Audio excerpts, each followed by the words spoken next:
I need that sports encyclopedia. Where you at, Steve Kim? Got Trent in the cut.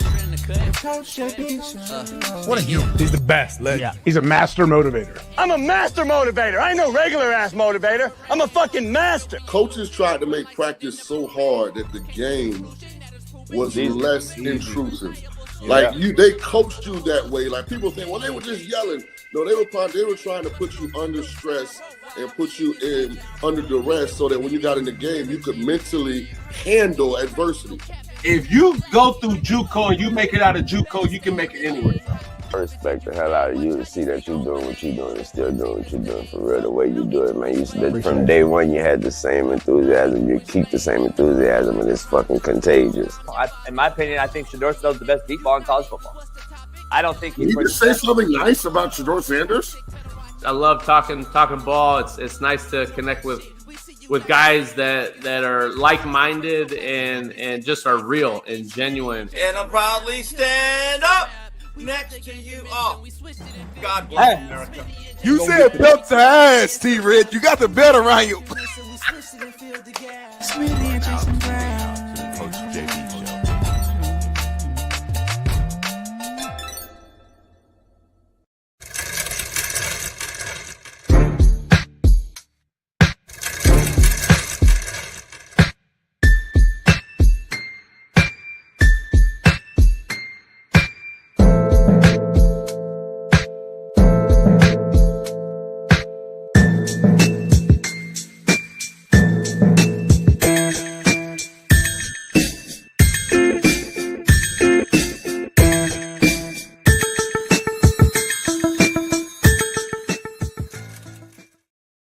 What up? We are in the building. It is Work Boot Wednesday. Strap up your hard hats, tie up your work boots, pull up your big boy pants. We got a loaded show today. NFL legends Tom McManus and Shaun Merriman join us. And then NBA legendary player and coach Lionel Hollins joins the show. Can't thank him enough. We'll get you in and out of here in the realest 3 hours on planet Earth every single morning. So pound that like, subscribe, become a member, and tell them BetUS TV sent you if you're calling in, and let them know. So pound that like today. Another loaded show. Can't thank everybody enough for seeing the show's growth. Let's dive right into it, though, because we got a loaded show today, and we got to get to a lot of shit. And Shannon Sharp is on top of all that shit, and he's in some hot water. Yet again. This time, it doesn't seem to be a setup on IG Live, but some edited text along with an apparent $10 million hush money buyout attempt with the alleged victim in this mess. But Jane Doe, if it was a R or a SA attempt, why haven't you pressed charges? Now, I get all the legalities of it, and I get that the money is quicker to get civilly than it is criminally.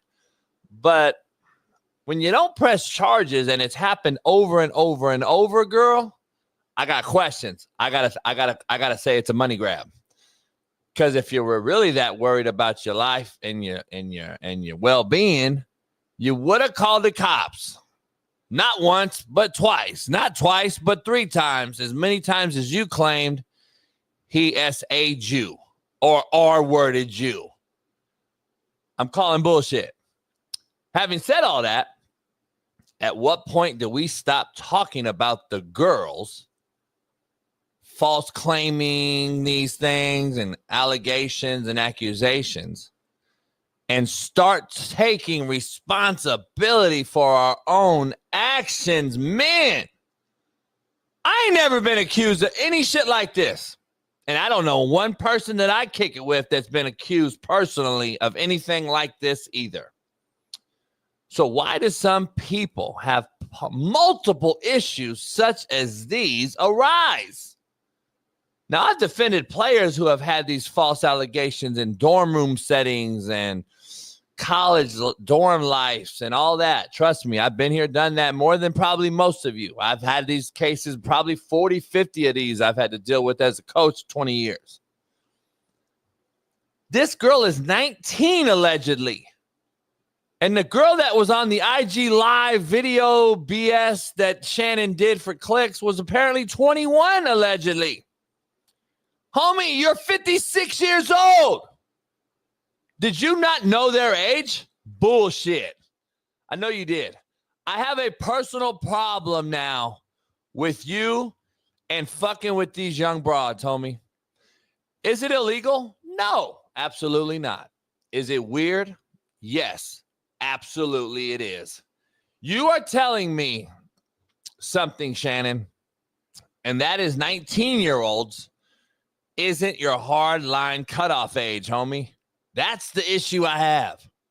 What do I mean? If you fuck with 19, it's likely that you fuck with 18, you fuck with 17, and I don't know what else. Now, do I know that for a fact? No. But damn, 19 is cutting it close. And ethically, if I'm her pops, I'm coming to holler at you, Shannon. I'm coming to holler at you, homie. Real talk. I am absolutely, unequivocally also, because I'm going to give you both sides of this, motherfucking my daughter, as she also deserves a motherfucking, but for fucking with a 56-year-old. Don't get it twisted. She's an idiot too. But a cat older than me, her father, fucking with my daughter? Yeah, I got an issue, and it's a big one. But Shannon, this ain't all you, homie. Bill Belichick, Coach Belichick, where you at? I also am going to holler at you, homie. Don't get it twisted. It is all some weirdo fucking behavior out here, dog. I'm going to be honest with you. And it is something that I just can't wrap my head around. You young girls out here, I got to talk to you too. You guys chasing these old men for money, you're a problem too, ladies. Don't get it twisted. It is all twisted and fucked up, man. Shannon, you have had multiple incidences from 2010, allegedly offering multiple buyout deals to have cases go away. And you've apparently offered $10 million to drop this case. $10 million to me is admitting to something. What that something is, I have no clue. But I know this. I ain't giving a girl a squirt of piss if I know I am innocent. I know that. I've been there, done that.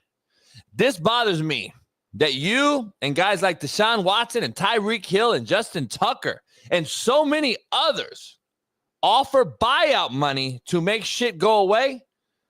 Nah, dog. If you're innocent, you fight. You protect your name. Because at the end of the day, our name is all we truly have on this earth. And all that we have when we leave it. It's going to be real. And let me be honest. Can I ask one question before Smitty jumps in here? Why are we filming shit for people to have? Why would you film something for a 19-year-old to possess and have it for later? Can I just ask that? And by the way, it's a little girl to me. This is still a little-ass girl, if we're being honest. Filming the encounter for it to later leak like it is about to do is wrong on so many levels, and it's very, very dumb. It's not very smart. But what do I know? Tom McManus, Lionel Hollins, and Shaun Merriman join us today. But before that, who joins me is my main man, Far East Sider 317, LeBron Hairline having, Lamar Jackson loving, AR5 defending, and Caitlin Clark jocking, my main man, very own Fox Sports, Big Smitty. Yeah, I like your energy today. I like your energy better today. My energy been high, homie. It was high yesterday, homie. It was high yesterday. Yesterday, Me and you, we did a different intro where we came in smooth and quiet on purpose, and then we brought it back up. You see, you forgot that. I'm a real producer. But we back to normal right now, man. I got my green on right now, man. Green means money. Money means freedom. Freedom means happiness. And we wouldn't be us without Young Bailey in the background, without JB right here, but most importantly, without people like King David Cartel, Gene, TJ Too Nasty, Hi There, TC, Joe Accord, Andrew Nance, Patrick, I'm Hoff, and D Jones, man. Thank you, Vincent. Thank you, Vincent. I agree.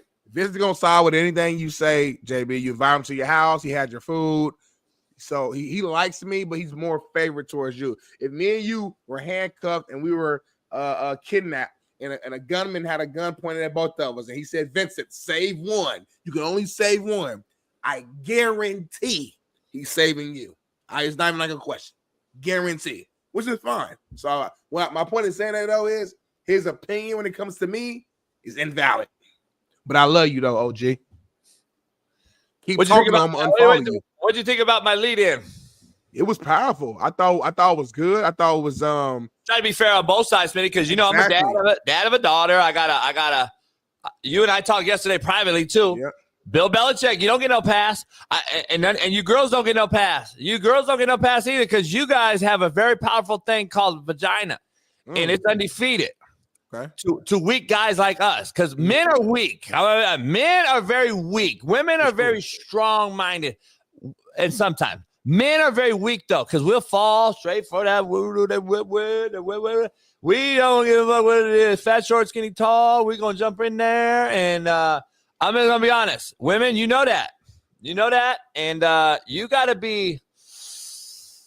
You got a very, you know that too. Don't think they don't know that. Nah, for sure. And a lot of women will use that to their advantage. And the young ones going after the 70-year-old dog, that to me is an issue too. Cause we've seen it before. Like, what's the white girl name? Pamela Anderson, and there's another one before that passed away. She was messing with the Playmate model. She was fucking with like an 85-year-old billionaire. She was like 22 back in the day. You were young. I don't even know if you were around. Shit, it was when I was like 12, 13, 14. What's her name? Damn. Anyway, very a lot of examples. Don't rob. Is it Robert De Niro? Anna Nicole Smith. Thank you. Anna Nicole Smith. Yeah. Don't rob. Is it Robert De Niro or who? It's one of them old actors. They just had a baby like 2 years ago or something. Oh, yeah. And we talked about that. No, it's both weirdos. De Niro and Pacino. Or.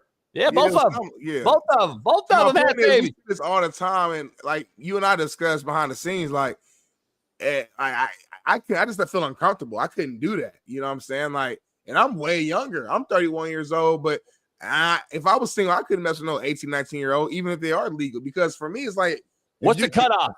If you got rules, homie, I definitely can't. You know what I'm saying? Like, if you're 19, think about this. You can't go get alcohol. I'm not sure. Can you watch a rated R movie at night? I think maybe right at 18 you can watch a rated R movie. What is the conversation like at home, homie? Yeah, like you can't rent a car. You can't do none of that by yourself. Like, I'm just saying, like, what?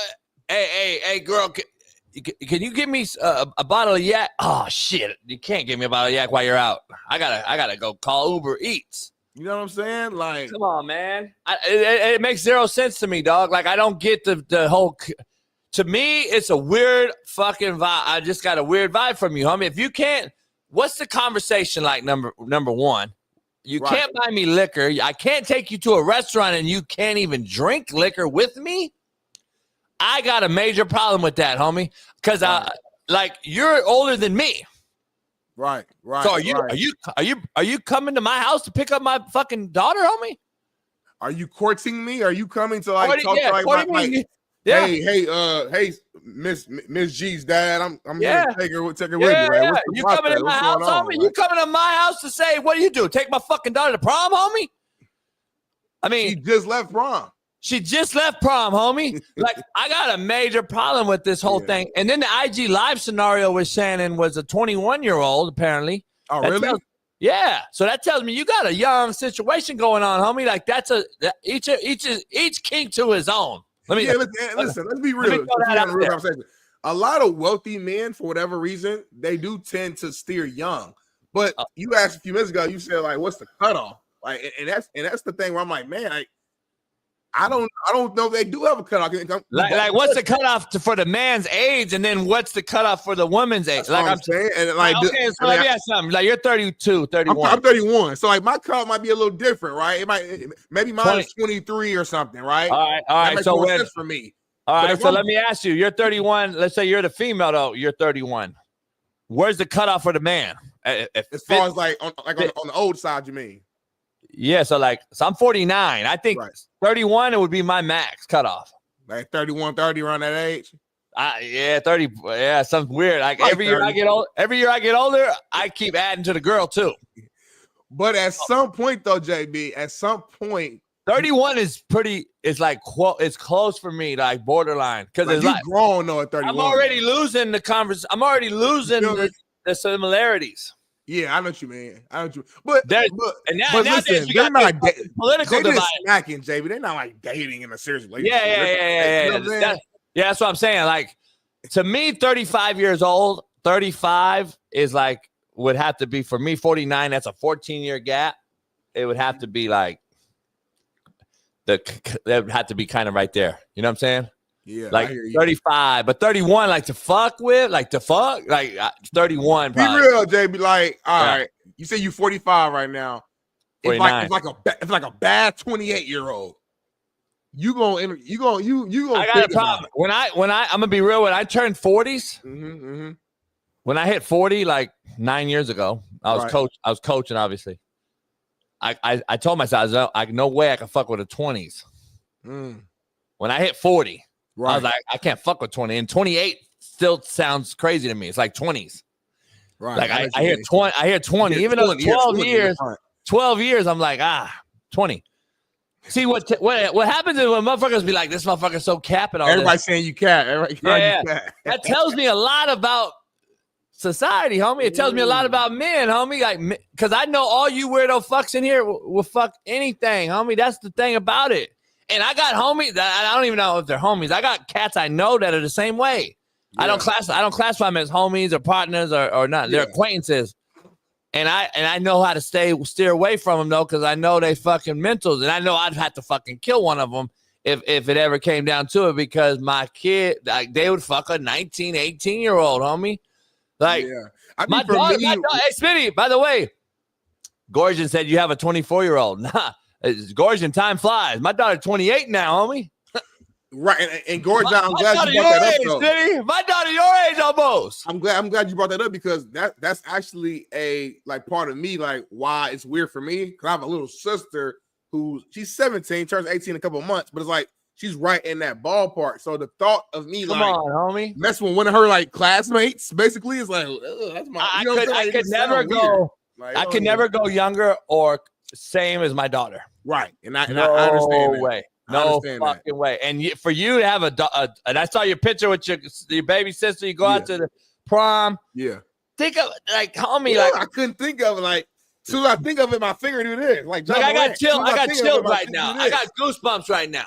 As soon as I think about it, I just do this. Like, as soon as I think about even the action of that, like my fingers start happening. I don't even know. I got chills right now thinking about a little girl who's so influential and easily influenced. Ooh, okay. To go out and get courted by a 56-year-old cat with $100 million. Let's just say he's worth $100 million. So he has unlimited cash flow, unlimited resources. He could take you on a PJ, and he could take you on this, on the yacht, and I like the PJ. Shoot, this young girl though is like, oh shit, I'm living fucking. I'm doing shit my mama never did. And it's like, hold on, homie, we got a problem. Like, I got a real moral issue with you. That's the issue it's really coming down to. Is it illegal? No. But let's be honest, homie, like, just because, so you're telling me that I don't know, because this is what I don't know, Smitty. Was you waiting for my daughter to turn 18? For my what? Was you waiting for my daughter to turn 18? Yeah. Like, was you sitting there waiting, homie, for her to turn 19? Let's just say that. Like, that's a problem to me. Like, that's a weird. In about 2 years, holla at me, Miley Cyrus. Yeah, that's a weird vibe, homie. I'm gonna be honest with you. Like, I that's the whole issue I have with. And I'm glad you brought up Bill, because I'm gonna be real. Shout out to Bill's a coach, legend, and we brought him up on here with him doing the yoga on the beach and holding her up by the feet, and we've joked and talked about how player he is. Come on, camera, come on. How player he is and all this, that, and the third. But she's 24. His girl is 24. And they've been dating for 3 years. So that's 21. He was 60 what? He was 70? I think he has to be still 70-something. Baby, no, he was 70. For Belichick real quick. He was 70 when she was 21. There you go. Never mind, Bailey. There you go. Come on. That's weird as fuck. That's crazy. I'm gonna be real, homie. That shit is weird as fuck. It's like your camera. Weird as fuck. Like, that's the shit. I'm sending you this camera, homie. I got to get you that shit. Or I'll bring it to you this weekend or something.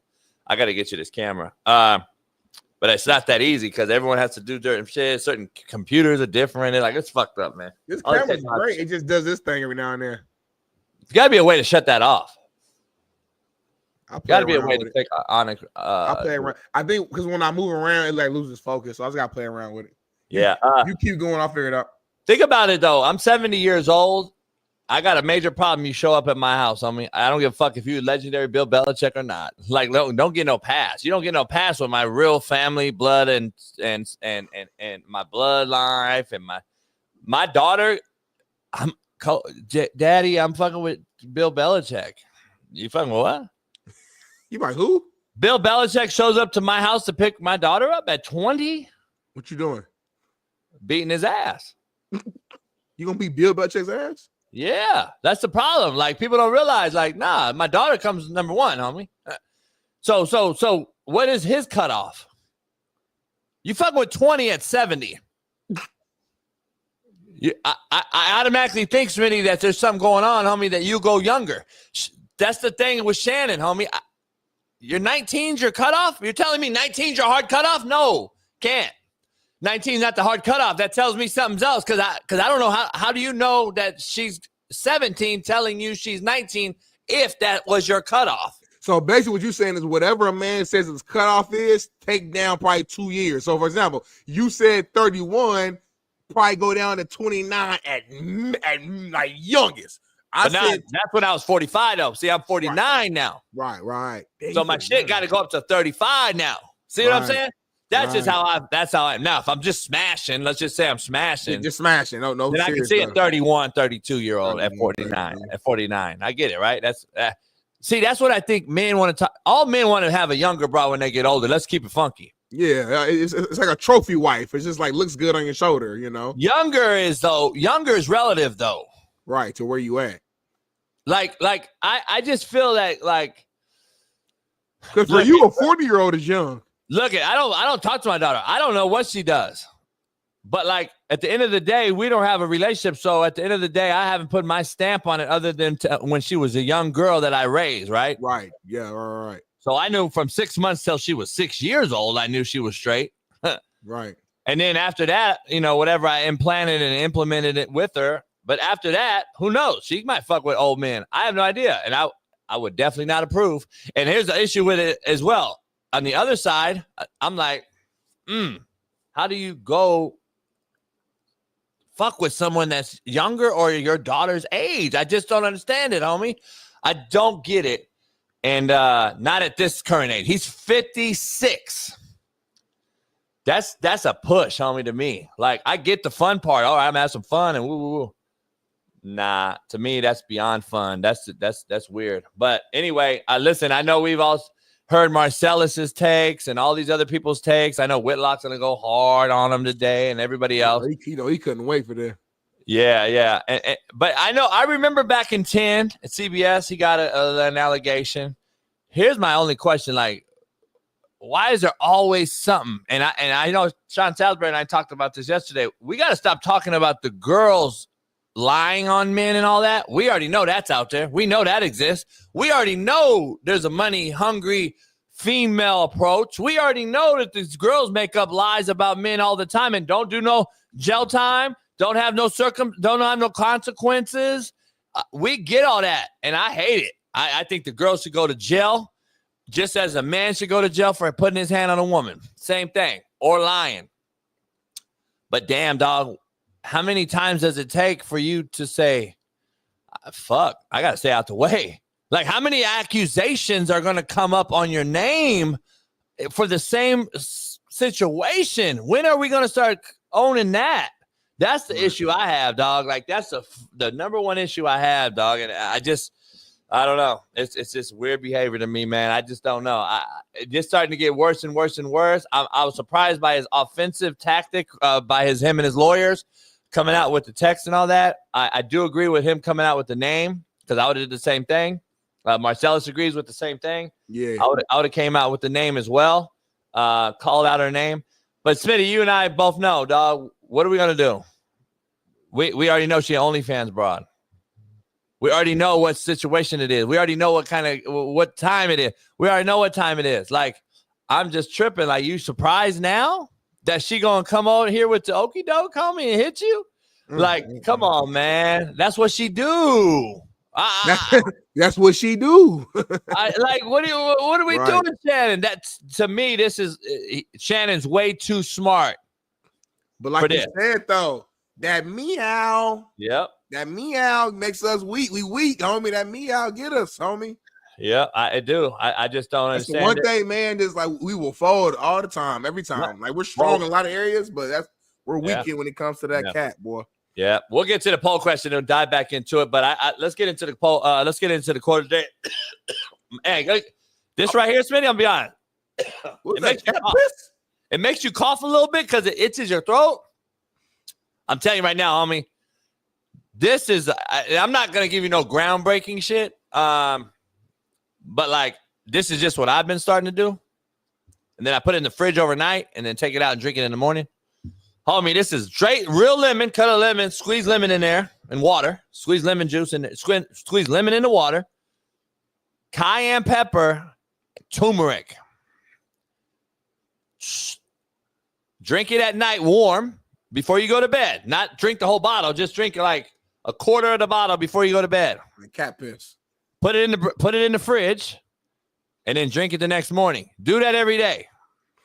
I know turmeric and cayenne pepper is good for you for sure. Everything you named was good for you, so I guess it's good. It's just what it does is, and I've done a lot of research on this since I've been trying to, make, because as I get older, what it does is it opens up your blood vessels. It opens up flow. It helps with blood pressure. It opens up. So I'll be drinking turmeric too. Takes away headaches. It takes away if people have I don't know how to explain the mental fogginess that people have. Like when sometimes you're tired, you don't want to do that.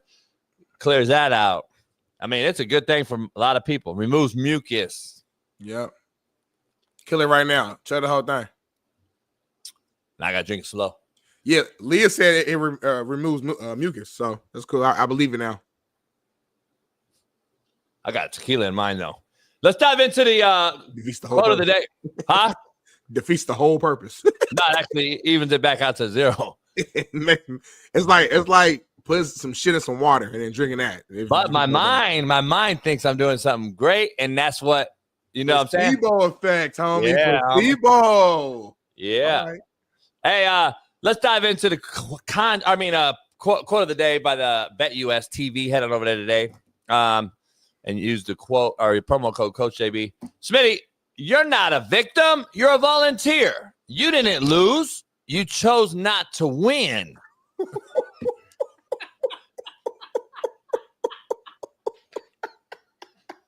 God damn, homie. Oh, God damn. You want me to say it again? Yeah, you got to. You're not a victim. You're a volunteer. You didn't lose. You chose not to win. God. Oh, you could turn that into a song, Smitty. Real shit. You really could. Like, you're not a victim. You're a volunteer. You didn't lose. You chose not to win. I be flying high like I'm above the rim. Yep. Don't even trip because I watch a bit. Yeah, I could bust. I can work with that, homie. I like that, homie. Everything is a choice, homie. Because I can't lose, homie. If I keep getting up, I can't lose. Yeah. And this was for Shannon, like my lead-in. That's why I created this quote. You're not a victim, homie. We're not victims no more. We got to stop with the victim shit. We got to start looking at ourselves in the mirror and say, why am I in this predicament? Smitty, I've done a lot of bad things in life. Like everyone has. Or if you want to say bad, but maybe things that that's okay. Like stuff you want to be proud of, stuff that most people want to prove of. Yeah, the average norm want to prove of. But damn, homie, I was a volunteer. I chose it. I chose to fail when I was young. I didn't fucking blame myself. Oh, I'm a victim, man. They held me down. Nah, homie, I chose that. Like we gotta start looking at ourselves in the fucking mirror and say, man, why do I have my third allegation? Like with a young broad. Like, come on, homie. We gotta stop defending that shit and start asking the real question. Because eventually one day it could be your daughter or niece or baby or I don't know. We got to stop the bullshit. Contrary to belief, brought to you by BetUS TV. Smitty, this one right here, though. Uh-oh. Money is numbers, and numbers never end. If it takes money to be happy, your search for happiness will never end.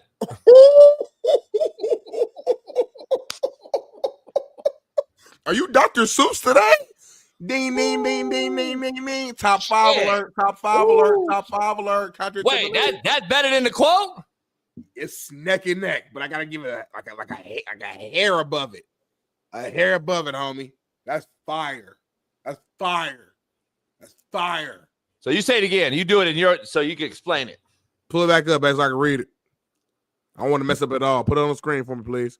Money is numbers. Money is numbers. And numbers never end. So let's stop right there, y'all. So if money is numbers and numbers never end, that means money never ends. Boom. So money is numbers and numbers never end. If it takes money to be happy, then your search for happiness will never end. Remember, guys, I said money is numbers and numbers never end, which means money never ends. So if it takes money, which never ends, to be happy, that means your search for happiness will, in fact, never end because it takes money, which never ends, to be happy. Oh, my God. That might be like your greatest. That might be your great. Ill Bill says, like, we got it. With no LOL or nothing. Just we got it. Hey, that's his voice, too. We got it. We get it, Smitty. Like, we get it. Like, it's like your explanation. It could never end. Like, it's 6 a.m. Like, we got it. Homie. Like, we got it. And like, he just got work. Like, he worked the overnight shift. He's driving back home. Grabbed a little bagel from Starbucks. He's like, all right, bro. Like, turned it down a little bit in his car. We got it. Appreciate everybody in the chat, man. You can't get this anywhere else. I appreciate all you guys in the chat. Where else do you get this? You can't get this nowhere. Can't get this nowhere. This is like, you can't get this nowhere. Like, I don't understand why this isn't like in everyone's house this morning, like live as they're getting ready to go to work. On the algorithm. Because I thought about this. If let's say there was like a competition where it was a guaranteed, let's call it 500,000 viewers, right? And you had to bring in like 10 different shows. And those 500,000 viewers all voted on their favorite show. And we were one of the shows in that lineup. I guarantee you, bare minimum, we're going to rank in the top 3. We're going to be number 1. But I'm saying bare minimum, we be in the top 3, homie. But Eddie Minoway says next topic, please. So I guess since Eddie said it, I guess that's something we got to do, huh, JB? Poll question, Smitty. Let's dive right into it. I got to ask you something. This is all back to the lead-in, and we'll discuss it real quick because Eddie, shut up. This I ain't letting you off the hook. Eddie, shut up. I just thought about it. We can't let him off the hook with that. And you ain't 6.99 cents yet. So I'm sorry, JB. I got it. I'll keep the thing flowing. I'll keep it rolling. You said $1.99. You did? Yeah. Homie. Smitty, will Shannon survive this allegation? Is that, well, it's a roundabout full circle question, but I guess maybe more particularly, you think he'll be on ESPN today? I'm hearing rumors that eventually something's going to have to happen, right? Like they're going to have to either cut him loose here's the issue I have. I don't know if he survives this because of like talking to Merciless and shit. Like it's all the prior shit that they're going to use against him is the problem. Like you got to pile up thing. And I get nobody believes the girl, but at the end of the day, if you really did offer 10 mil to go away, guess what? You're admitting to something. What that is, I don't know. I'm not alleging. I'm not going to dive into it. I don't know. I really don't. And I'm not going to even care to know. But you offered 10 mil. Would I do it? No. I would never offer a settlement if I know I'm innocent. That's my name. That's all I have. Will your name get bashed right now? Sure, because that's what social media does to people. I know I still get bashed, Smitty, and I beat the case hands down, and I still get bashed. And that's the point in which I made in a group chat. I'm like, well, that's why people settle, because like someone like you can take that. You can take the quote unquote, I don't know, embarrassment or whatever that it may cause. Some figures, they're like, man, I don't want, my name is so big, I don't want this attention. I don't want this because to your point, to your question, it very well may affect him at ESPN. It very well may affect his job at First Take because of the attention. So for him, he's like, man, 10 million, yes, a large number, but me paying 10 million now, and if she would have accepted, I would probably actually save more money versus going through a long, drawn out case, paying for lawyers, going this, this, that, and the third, and then not even to mention it in the event that I actually lose because she just has whatever evidence she has, or if her lawyer Tony Bigsby or Busby, whatever, just does a good job and they win. Now I'm losing even more than that. So sometimes people are just thinking like, man, like, yeah, I don't want to lose, I don't want to settle, I don't want to pay the money because I am innocent. But we know that the way the law system works, man, it's not about really who's innocent. It's about what can you prove. Here's the issue. In your case, I'm starting my case. Yeah, here's the issue I have. I'm about integrity and character. Let's say I'm innocent and I fight this like I did, and let's say I would have lost my ran up charges that they came after me at when I left Indy. I appeal it and I continue to fight it as long as I can, because at the end of the day, that's me. I know my truth. I know what I did. That's my name. Smitty, the $10 million hush money attempt is out now. Yeah. She didn't take it. It backfired. Now you try to give someone $10 million to help your name, and now guess what your name is? Mud again. So at the end of the day, that's my whole point. I got to roll with my integrity and my character and protect my name, which all I have on this earth, homie, because whether you believe it or not, and like the quote we said last week, you could judge me, but don't act like you know me, is all I have when I walk the earth and when I die. That's all I ever had was my name. And there's no way I'm settling with anybody if I'm claiming that I know for a fact that I'm innocent. And number one, I wouldn't be in this predicament as you and I talked about. Like, I'm not going to be in this fucking predicament, so I'm not ever going to worry about that. But at the same time, I know there's other things that have happened. I've had false accusations before for other things. I ain't settling, homie. I just that's all I could say. I'm not, and I get all the. And listen, we haven't had the $10 million to make shit go away, but I wouldn't do it. It's just not what I would do. I'm not selling my soul for a dollar amount. And like Marcellus said, are you going to use good money to make a bad scenario go away? Or are you using bad money to make a bad scenario go away? Like it's a very fine line, homie. I don't know. Like the Deshaun Watsons and all this shit. I get there's a money bracket difference. Yeah. And I get all that. But there's no way I'm you. So let me ask you this, man, in full circle. Yeah. So if I gave you 10 mil and she takes it and walks away into the sunset and everything goes away and it comes out that she took a $10 million buyout, just like Deshaun Watson's case, we know he settled with 20 women, homie. Isn't your name tarnished already for that fact alone? Like, come on, man. Like I'm saying, though, I paid. Like, isn't there a fucking, like, I guess with that, though, is just like when people settle, typically, all the information don't come out. Like, all the evidence, the video that they're talking about is going to leak at some point, the pictures, that type of stuff. Like, Shannon don't want no fucking video to come out. Like, you're a public figure who interviews people and speaks about people for a living. You don't know, that's not good for your career, for your brand, nothing at all. So for them, it's like, but that's like, man, why even take the risk? Because me just settling, giving you $10 million, it's hush hush. None of us would even know at this point. If she would have accepted, no, it'd be a normal day. We would not know. She'd be rich. She signed NDA. She couldn't say nothing, and we just move on. And NDAs, I don't even think work anymore for that. Like, she was going to come back out, and who's going to tell me she don't want more later? Like, it's already ugly. It would have leaked out. Busby's known for this. Like, Busby's known to do this. And it's funny, the ironic part of this whole thing is Shannon, a few years ago, literally, I got to hear him talk and say it on one of his shows.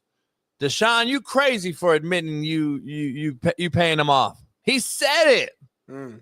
He said, Deshaun, don't buy in. Keep fighting it. Well, real quick, though, and I know I haven't read up every single thing. He hasn't admitted that he paid anything off. To my Bailey, knowledge, you got right? that? I sent you in the text, Bailey. I don't know if you got that. I know she said it. I know it's from her camp is coming out that he offered her $10 million, but that's just what she's saying. I haven't heard anything on Shannon's side to confirm that or any paperwork or any of the texts I've seen, I haven't seen any evidence proving that is the case yet. Now, you know, so now he hasn't denied it either. So maybe that's a telltale. But I haven't saw any signs saying that he did do that. So again, just in all fairness, right now it's kind of he say, she say as far as that. So I don't know. That's my point. Yeah, it's like, listen, the Busby guy, to me, I also have a problem with him as well. It seems like he's a shakedown artist, and like that's all this guy defends are these fucking nobody broads who are these OnlyFans, low bottom feeding type of broads to make money and fatten his pocket. I have a problem with him as well. He only goes to like the top of the top too. Like you know what I'm saying? Like it's very clear what he's doing. But in 22, Shannon said, "Don't apologize. You're not sorry. Deshaun ain't sorry."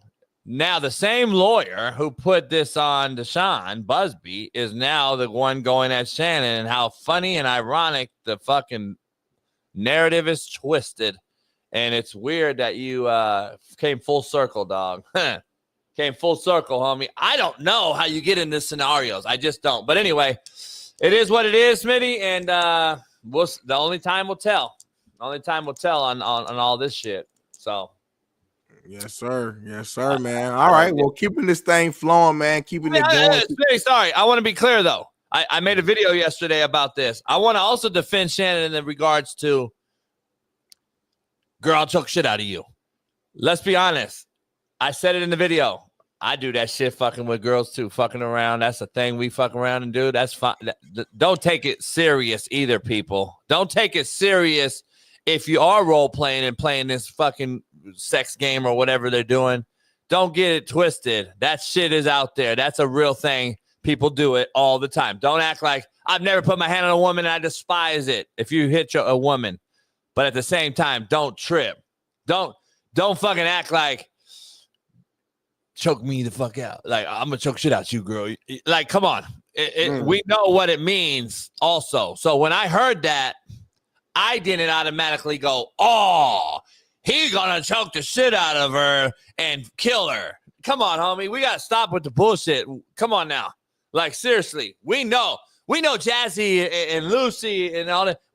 We know they like get a little choke. They know they get choked out of them. You know what I'm saying? They know they want to get choked out. I told AE yesterday, I said, girl, choke you out. She's like, choke me. You know? I know how y'all get down. That's exactly how she said it too. Yeah, exactly. You know what I'm saying? Like, good. Like, right. That's what I want. Right. Yeah, like bitch said good. You know what I'm saying? Like, come on, don't get it twisted. Don't act like don't fucking switch it up and try to blame him for saying that when that's what they do. Like, each his own. Now, if you put your hand on a woman and you actually do something like that, then fuck, come on, homie. But let's keep it in. Let's stay in our lane, homie. Yeah, man. No, for sure, man. So moving on, man, to another topic that has JB up a little upset at the Sanders once again. So my coworker, my guy Acho, did a post breakdown on Twitter, basically asking folks, is Jackson Dart actually QB2 above Shedeur Sanders? And Bucky, Deion Sanders Jr. responded on X with like this, I guess little video gif or whatever of Cameron kind of going back at him. And JB, man, I'm already seeing your facial expression right now. You're shaking your head. What's on your mind, man? You got a problem with this? With Bucky responding? Do I? Uh-oh. I'm so fucking over it, homie. I'm so over the fucking Sanders family that it's so fucking beyond me, homie. You cannot criticize this fucking group at all. You can't talk about them. You can't criticize them. You can't praise them. You can't fucking coach them. You can't tell them the good, the bad, or the ugly is happening. Bucky, shut the fuck up, homie. You're an absolute nobody who runs social media, homie. This is what you do, son. You do social media for what? Clicks and likes. I'm tripping that you're going to go after people who can't. So you can't say nothing, Smitty, is what you're telling me, homie. You cannot come out and say shit about Shedeur Sanders, who I think's better than this guy, who's better than this guy. I think Jackson Dart may have a better career. You can't say that. Or the family, this fucking group comes at you with all the prime sexuals. Acho made a comment about a fucking draft that's going to happen tomorrow, about the people in the draft. And this motherfucker's automatically on the defense, protecting his brother. I get the brother protection, homie. Each his own. Hopefully you protect him until you guys leave this earth. I'm all for it. But, homie, let's keep it real, too. Your brother's not fucking Tom Brady. Not yet. Let's see it. He can be critiqued, homie. Sorry. Everybody has flaws. Everybody has flaws. And here's the cold part, Smitty, and I don't know how you're going to even go at this. But you can talk all you want about Acho in the chat. I give a fuck less. But you're the same people who will tell Smitty and I that it don't matter if you played or not. It don't matter how great of a career you had. Mina Kimes can do it. She's legit. All these guys that didn't play football can talk. They're legit. As long as you do the journalistic part of it, you can talk. But Acho, who played in major fucking Division I and in the NFL and covers it, can't talk anymore? He can't critique them? I'm tripping now, homie. Hold on. So Mina can, or anybody that defends the prime sexual fan base can talk. They're okay. So if Michael Irvin would have came out here, Deion's homie, respectfully, and said something, it would have been all gravy. But Acho talked about this man and this game and this quarterback and this comparison, and I think this guy, Dan Orlovsky, has come out and said he likes Jackson Dart better. I haven't seen you come at him. I'm trying to figure out who can talk about the prime sexuals and who can't. That's what I want to know today. That's all I want to know. I'm very confused. It's old and exhausting, homie. I'm tired of it, homie. Like, let's be honest, dog. Let's keep it real. Bucky, you're mad at people who talk on social media and that's all you do? I'm lost, homie. I'm really confused. Your brother's going to get critiqued his whole career, Bucky. Sorry. It is what it is. Smitty and I are going to critique him. And if he throws a touchdown, play one, we're going to praise him. That's what football is. I mean, I'm just telling you. You could say I'm a hater all you want. I don't really give a fuck. But people are going to critique him. Are you going to go at every single fucking person that critiques your family in football? They're not personally going at you. I've heard Acho a million times swing from y'all nuts. I've heard his ass praise your family for a fucking 2 years. Did you all come out and say thank you, Acho?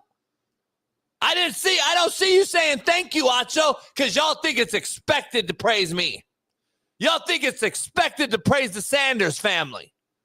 Fuck out of here with that shit, homie. Fucking, we're going to critique your motherfucking ass. And Acho had every right to give his fucking opinion, dog. That's what his job is, number one. Just like it was Stephen A's job to critique LeBron's son. I don't understand how this personal shit gets involved now, homie. And I'm going to be the hater today on social media. I'm here for it. Fuck it. Shut the fuck up. All you fucking fanboys and Fairweather fans, homie, that never even knew where Boulder, Colorado was before Deion Sanders took the job, miss me. And now you defend a cat that does social media, talking about people and what they say on social media. Come on, homie. Go ahead, Smitty. Have at it. Sheesh, you win, JB. You took out all the bullets out the gun there. I'll say this, man. Social media, and I said it before, I don't take it that seriously. So seeing, Bucky respond with this Cameron, gift or whatever, I don't think he's over there and he tweeting this out. He's really like ticked off and pissed off. I think it's one of those things where he's like, again, he's a social media guy. He knows how social media works. And we're talking about it right now. You know what I'm saying? So I think it's part of it is, A, he's going to defend his brother. And then B is clickbait as well, which again is blowing up right now. It's on social media. I chose a big name, obviously, in the space, and now we're seeing what it is. But to your point, obviously, I've worked on the show with Acho for years. He's pretty like 9 times out of 10, he's been nothing but positive and praise for all of them. See, it's all I ever see of him. So my only thing is, the only thing I can think of is maybe that's why he's upset. Maybe he's upset because he feels like, damn, like, you know, you've been now with it this whole time, like, you know, exactly. You came up to Boulder, we've all like we know each other, right, and then you're putting out a question. If Jackson Dark may be better than my brother. An opinion. Yeah, I have an opinion now, and now I'm you're against the whole family. Yeah, you know, so you know that's my thing. Is like, to your point, Shador's going to get critiqued. Shiloh's going to get critiqued. If you play sports, you're in the limelight, you're going to get critiqued. That's just a part of it, and you can't listen. I'm all about defending my brother, defending people who I love. I'm all about that, but you're going to be exhausted trying to defend your brother because he's going to get can't do it. Draft day tomorrow, you know, draft day. You know when whoever picks him up when he gets don't let him fall out the first round, homie. Don't let him fall out the first round. That won't happen. Though. I'm not worried about that happening, but that ain't gonna happen. I bet dollars a down that won't happen. But whenever he gets drafted, they gonna be saying all this stuff. Okay, now this guy, we know he has to work on his arm strength. Is not that great. It ain't that great. Like soon as he gets drafted, he's gonna get critiqued. So all I'm saying is, like, you're going to exhaust yourself trying to defend him every single time someone has any sort of, like, criticism towards him. And again, it ain't like he wasn't disrespectful towards your brother. If it was disrespectful, I don't get it. I don't want to film breakdown. He's showing you the highlights of Jackson Dart and showing you, like, hey, watch this, what he's doing. There's an argument. There's a case that maybe a team might want to go dart above Shador. That's all he's saying. So yeah, I'm with you as far as the criticism is something that's going to come along, and Bucky can't always be there to protect little brother. That and it's not. They act like he's acting like the motherfucker's attacking the kid's character. Right. Like that motherfucker. Nobody's calling your brother out, homie. Now, if Bucky said this to you, I would understand it. Because like over the years, I wouldn't. Oh, I would understand. You have, you know what I mean? You put out a lot of, you know, call it negative energy. What's the difference? What's the difference for doing him playing? So what's the difference? I understand it. What's the difference in me and Acho saying it? You white, I guess. Thank you. At least you said it. At least you're racist, and I'll admit it. I didn't know anything else. But also, it's because what you like. I'm talking about what do I say? What do I say? What do I say is different though? What and how you say stuff. You have literally said. There you go. Say what and how. Don't say it's different. It's literally the same thing. You have called him garbage on this show before, and that's my opinion. Okay, so I'm saying that's different. Like you said, why is it different? Why is it different? You shouldn't be first round. Still an opinion. Like that. Still an opinion. And you say it with such intensity, like it's almost like a fighting word now. Still an opinion, homie. Still an opinion. I hear what you're saying, but like you can have a different opinion. Still an opinion. But I can also, as the brother, want to react to that opinion. That's fine. But you should then react to Acho, homie. For example, if Bucky came back and said, if Bucky put out a post said the Coach JB show Big Smitty is fucking trash, and he said it just like that. His opinion. We're going to respond where we are. Yeah, so it's his opinion. Is like what and how you say does matter. I'm saying what Acho said and how he said it wasn't disrespectful. So it's like that's not right. You can disagree and you can respond and be like, nah, this is and like defend your brother in a way that's like X's and O's. But defending him that way was almost like it's almost like you brought disrespect when disrespect wasn't brought onto you.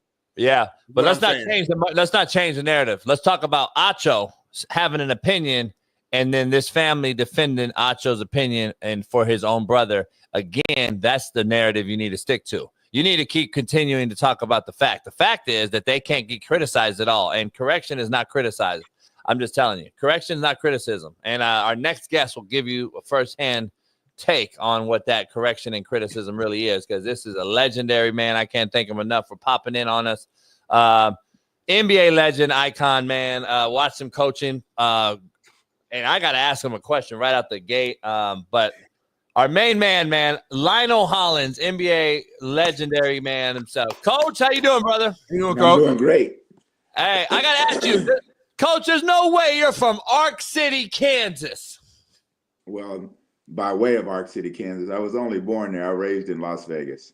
Okay, got you. I've been coaching in Kansas for so many years and played my college ball there, so I was like, no way. I'm like, I saw that, and I was like, wow. That was like not too far from where I was, and I was like, that's crazy. That's nestled in the middle of kind of nowhere. You know how that is, Kansas. But Yep. I've been back there a few times. Yeah. I can't thank you enough for popping on here, Coach. I know you were on the Laker team that won that bubble championship. I'm good friends with Danny Green, and he's told me crazy stories about just how hard that really was. My first question to you, can you let the fans and the casuals out here know that wasn't some asterisk-earned championship, because you had to be in a bubble on lockdown, and Danny said that was the hardest thing he ever had to do. Well, fortunately for me, I wasn't on lockdown. I wasn't even in the bubble. They wouldn't let me go. I had some preconditions health-wise that they didn't want to take chances on me getting sick and having to leave the bubble. But I was there every day, video and at the games and the meetings and practices. But you have to understand that the reason it was so difficult, there was no home court advantage. Right. Everybody was on the same travel schedule, which was zero. Everybody go to the game on a bus, come right back to the hotel, eat, lay around. There was no fans yelling and screaming and giving you a little bit of edge or giving your bench a little bit of an edge. So it was tougher than people want to give credit to. The only thing that was for me would have been there's no travel. So, but it was no travel for everybody or anybody actually. No doubt. No, for sure. No, again, Coach, thanks for hopping on here. Kind of staying along your coaching here. I think you most recently coached with Houston Rockets, I believe, and seeing their success this year and them being the number 2 seed and kind of seeing, I guess, that quick turnaround. How surprised are you, if at all, that they have turned this thing around so quickly? Well, there was 7 or 8 guys on our roster that aren't even in the NBA anymore. So that's how you really turn around a team quickly, is you get rid of the guys that aren't performing or you don't believe that they will in the future. And they kept Saquon, they kept Jabari Smith, they kept Jalen Green, Tate, and there was one other guy I can't remember off the top of my head. But then they brought in a whole new group. They needed a point guard in the worst way, and they went out and got Van Vliet, and he's done a marvelous job. They went out and got Brooks, who was a tough guy, a defender who sets the tone and the culture for toughness. And then they brought in Jeff Green, who's a veteran, and a couple other players. And so that's what makes your team. And they're young guys that they've drafted. I mean, forget the guys I just mentioned. If you look at Whitmore and you look at Amon Thompson, those guys are very long and athletic guys, and they give teams fit with their ability to switch and play defense and also to run up and down the court. You know, they're in a situation now where they have a series against a very experienced, also talented squad, and also they have one of the best players of all time in Steph Curry, and then you add that with Butler, and it's going to be a tough series for them. But you know, they're going to have to figure out a way to score in order to beat this team. Coach, let me ask you something. In '95, I think you were on that first original inaugural season of the Grizzlies, if I'm not mistaken. And then I know you became interim head coach later. What's it like to take over a new expansion club? And do you think Vegas, since you're from there, will be the new home for an NBA team? Well, I hope that Vegas is. They have everything else going for them. They have facilities, they have fans, they have transitional fans, but they also have permanent fans. And I think that's important. As you look at all the teams that they've had, they do very well at the box office. And they've also done well, except for the Raiders so far, have done well on the field. But I think that the toughest part in my experience in Vancouver is different than experiences on other expansion teams because it was in another country. Yeah. We were introducing basketball to Canada, which was hockey. And that other game that they play with the little round ball on the ice, I don't even know what it's called. But I remember the very first time in a press room, you go in there And there's nothing but hockey games on TV. There's Damn. no basketball games during the basketball season, just hockey. And so that was tough, and introducing and indoctrinating the fans into the NBA game. But that was great because they did latch on, and they wanted to see basketball, and they loved basketball, and there were players that they knew about that they wanted to see. So that was good. The hard part is that expansion is tough. When you take guys from other teams, usually you're not getting their best guys. They get to protect 7 or 8 guys, and you get 2 or 3 guys that you want. They're not the guys that are going to come in and turn your franchise around. They're just guys that are stopgaps until you build during the draft. And then in Vancouver, the tough part was for 2 years or 3 years, you couldn't get the number 1 pick. And I think we won it once or twice, but we don't get it because we're an expansion team. And then your salary cap is shortened because, you have owners of other teams say, well, how are we going to let this team come in, get the number 1 pick, and have the same salary cap as we have? So it was difficult from that perspective. Met a lot of great players and all, but it's not something that you want to go through. No doubt. Yeah, no doubt for sure. And kind of staying on the lines of coaching with the Grizzlies, man, you coach some really good physical teams there in the West. You had Zebo, you had Gasol, I think Tony Allen, if I'm not mistaken, was on those teams, and Conley. I guess just talk about just your experience, coaching that club, and just is there like a favorite, I guess, memory that comes to mind when you think about those years with the team? Shit, Coach, you're the 8th seed that beat the 1 seed San Antonio. Aren't you like the 3rd or 4th team franchise ever to beat a 1 seed? Yeah, that's something that's obviously was gratifying. But when you look at that team, I tell people, no one knew how good they could be. Nobody knew how good Marc Gasol was. Nobody knew how good Conley. In fact, the team itself was trying to trade Conley when I came to the team. And I sat down with the general manager and the owner, and I just said, listen, this kid was the 4th pick in the draft. This is his 3rd year. He hasn't played at all. First year, hurt. 2nd year, no play. So how about just going out and playing the guys and see who could play? We don't even know what we have on the roster.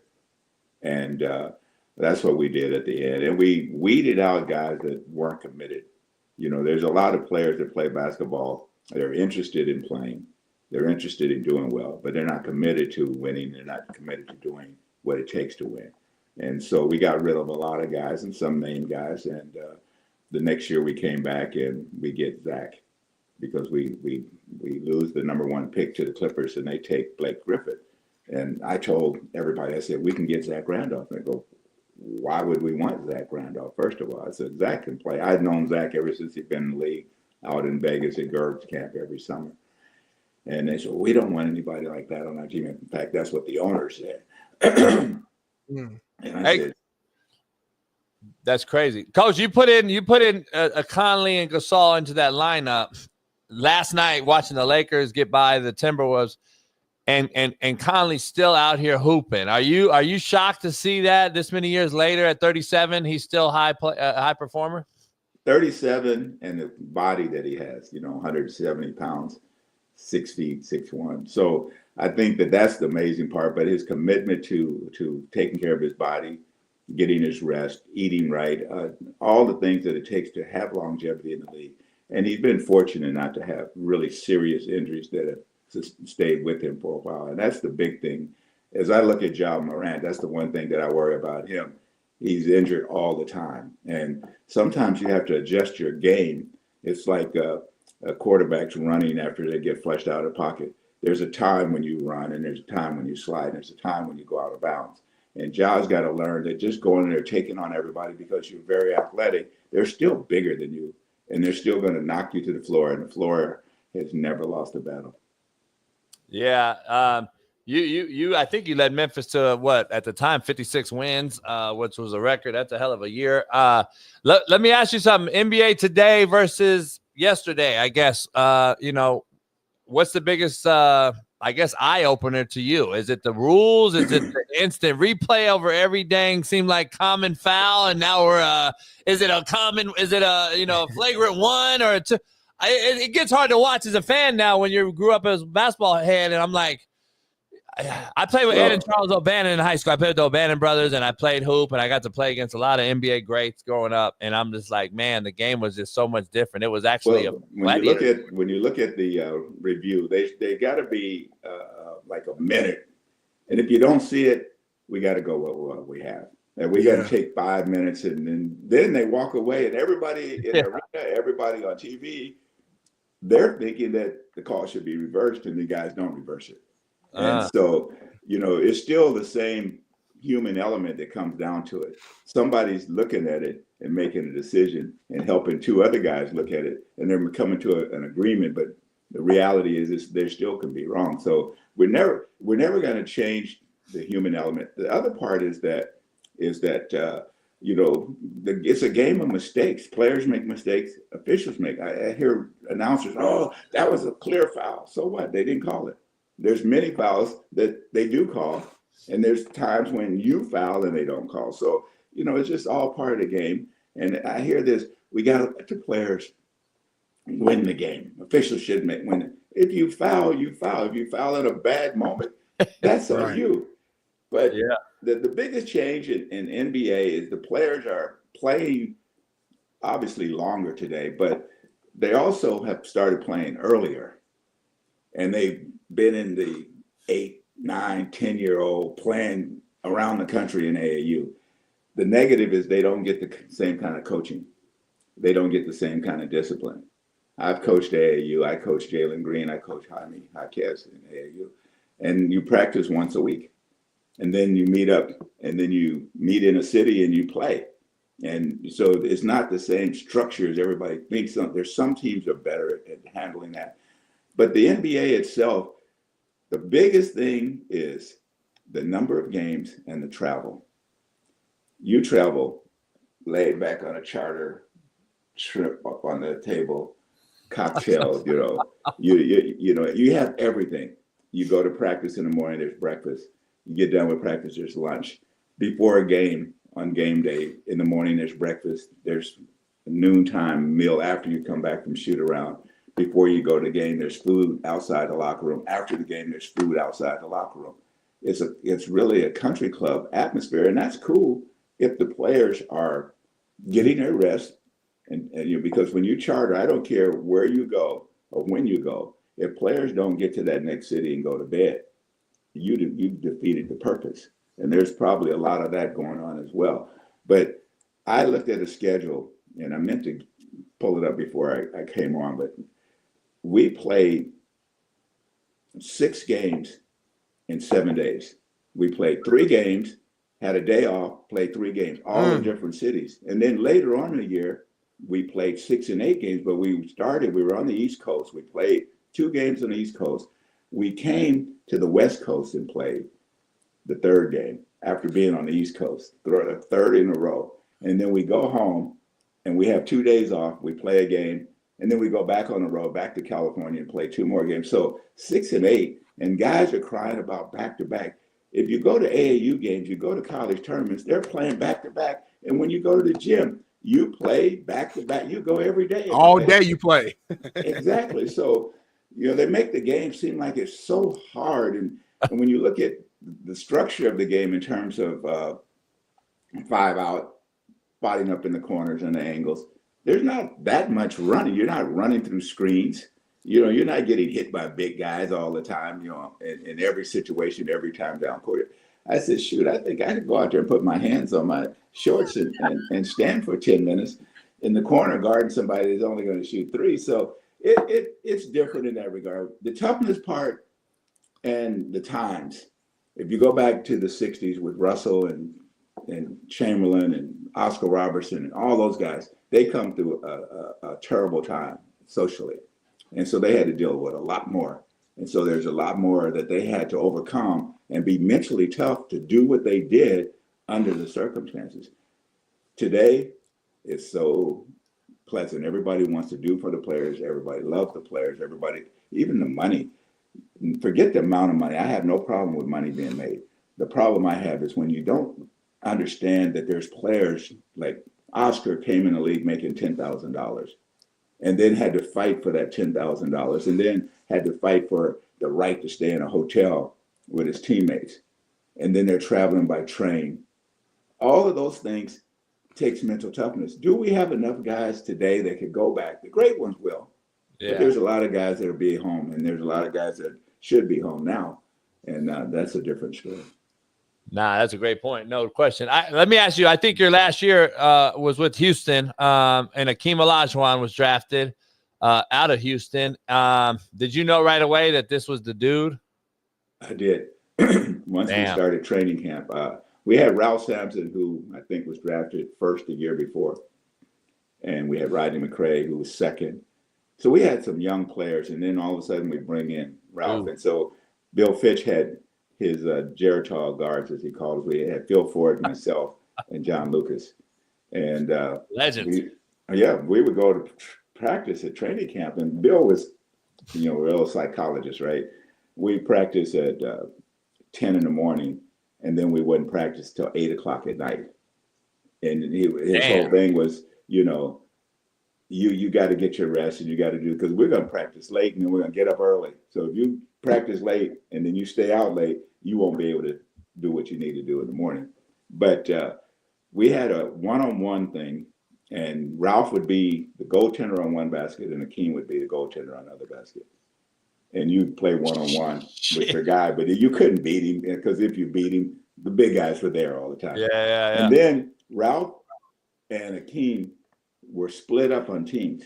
In the beginning, they always played together as the Twin Towers. One day, Bill decided to put Ralph on one team and Akeem on the other. After a couple of shakes and dunks, Bill blows his whistle, and he says, Akeem, change your jersey, get back over there with Ralph. They never played against each other again. Because I think Bill could see too, this guy had as I say, I like to say, the commitment to be all that his talent says he could be. Ralph was a very talented guy. I don't know if he was fully committed. I think he was very interested in being good, but he wasn't fully committed to go out there, and especially in the off season. I think that became a problem later on in his career. But I love Ralph. We were, traveled together to the airport and back every time we went on a road trip. So that's crazy. That's a hell of a story. Hey, it really is. It really is. That's I've never heard that before, man. It seemed like just the competitiveness you guys had, even at practice, just sounds. The stories we hear just sound like it was just a different level back in the days. I want to talk about another one of your teammates. I guess earlier in your career, you played on the Sixers as well, and played along with Dr. J. And if I'm not mistaken, you were part of that team that played against the Showtime Lakers, right, in the NBA Finals. I guess talk about playing with Dr. J and just your experience of playing in the NBA Finals. Dr. J, along with a few other people, are examples that I use with team players that I coach. No matter how good you think you are, they're going to forget about you when you're done. Dr. J, in his time, he's still all-time great, but in his time, he was one of the featured players. People would pay big money to see Doc play. I remember we're in Atlanta, and Doc had something wrong with his toe. And he's in the training room, and I come in the training room, he's sitting on the table, and I was like, Doc, man, you don't need to play tonight. I said, we got this. He said, you don't understand. The people came to see the Doc operate. I got to go perform. And that was his mentality, was to go out there, because there was 20,000 everywhere we went. We were like, a rock star band, similar to what the Lakers were in Showtime. And everywhere we went, no matter what time we got in town, the hotel lobby would be full of people. The game, people would crowd around wanting autographs and pictures. So, but playing with Doc, I always say Doc did some things that in practice that were more amazing than some of the stuff he did in games. And we practice, I don't think the players practice, so it becomes competitive. And when Doc came out and decided to go win the game, everything else was lost for the other team. He would play, pass the ball, and play as a team player. And then when the game got tight, Doc turned it over, and Doc would do some stuff, and he's like, "Okay, that's a wrap, right?" So, we had a great team. We just didn't have the rebounding consistently that would have given us a championship, and that's why when Moses came, they wound up winning the championship because he was that consistent rebounder over the guys that we had who were all good players. I love Doc. I love Daryl Dawkins and Caldwell Jones. But, ultimately, rebounding, defense, and mental toughness down the stretch is going to win for you. Nah, I got to meet Doc a few times, not only at the Pump Brothers. Smitty and I go to see Dana and David every year at the deal. I know probably you go as well. I got to ask you, he was doing the Big Three as well, and I was involved in the Big Three for a minute as a football coach, so Dr. J was there, so it's unbelievable talent. I don't know if there's anyone has your resume as far as a player and who you played alongside with, Coach. Like, you also played with the great Bill Walton in Portland, correct? I played with Bill Walton, Maurice Lucas. Those two guys were fantastic. And then I left and went and played with Doc and Bobby Jones. And Judd Collins was on the team for a brief moment before he got hurt and his career ended. Mo Cheeks, I leave from there and I go to the Clippers, which wasn't a winning team, but we had Tom Chambers, Terry Cummings on that team, Randy Smith, who at that time was all-time consecutive games leader in games played. And then I go to Detroit and I play with Isaiah and Bill Lambier. And then I finish in Houston with Elijah Wan. Then I go into coaching, and I'm coaching Kevin Johnson. I'm coaching Danny Ainge. I'm coaching Dan Marley. And, of course, Charles Barkley, who we call Chuck. And so I've had a lot of great players around me, and I've been blessed to be on good teams. And I tell players, I wasn't the best player on any of those teams. I was a part of helping the best players win. And so I got notoriety just for contributing. Everybody wants to be a star, but everybody doesn't have star talent or star power. And it's okay. Take your gifts that God has blessed you with and go out there and maximize them. That's what success is, not going out and forcing an issue and trying to be somebody that you're not. And Doc used to have this line on some young players at practice, be yourself. You can't be me. You're going to be a bad me if you keep trying to be me. And it's true. I'm not going out there. I tell my man LeBron this. I said, LeBron, we all were blessed with gifts. My gifts weren't the same gifts that God gave you. I said, but I still had a 10-year career playing in the NBA with the gifts that he blessed me with. So it's not a matter how big and how much you have. It's just what you do with what you have. No doubt. I got to ask you, I'm the only one of my kind that I grew up with in Compton, right? My dad grew up there, my brother, my uncle, everybody we grew up in Compton. And so I grew up watching a legend play in the street.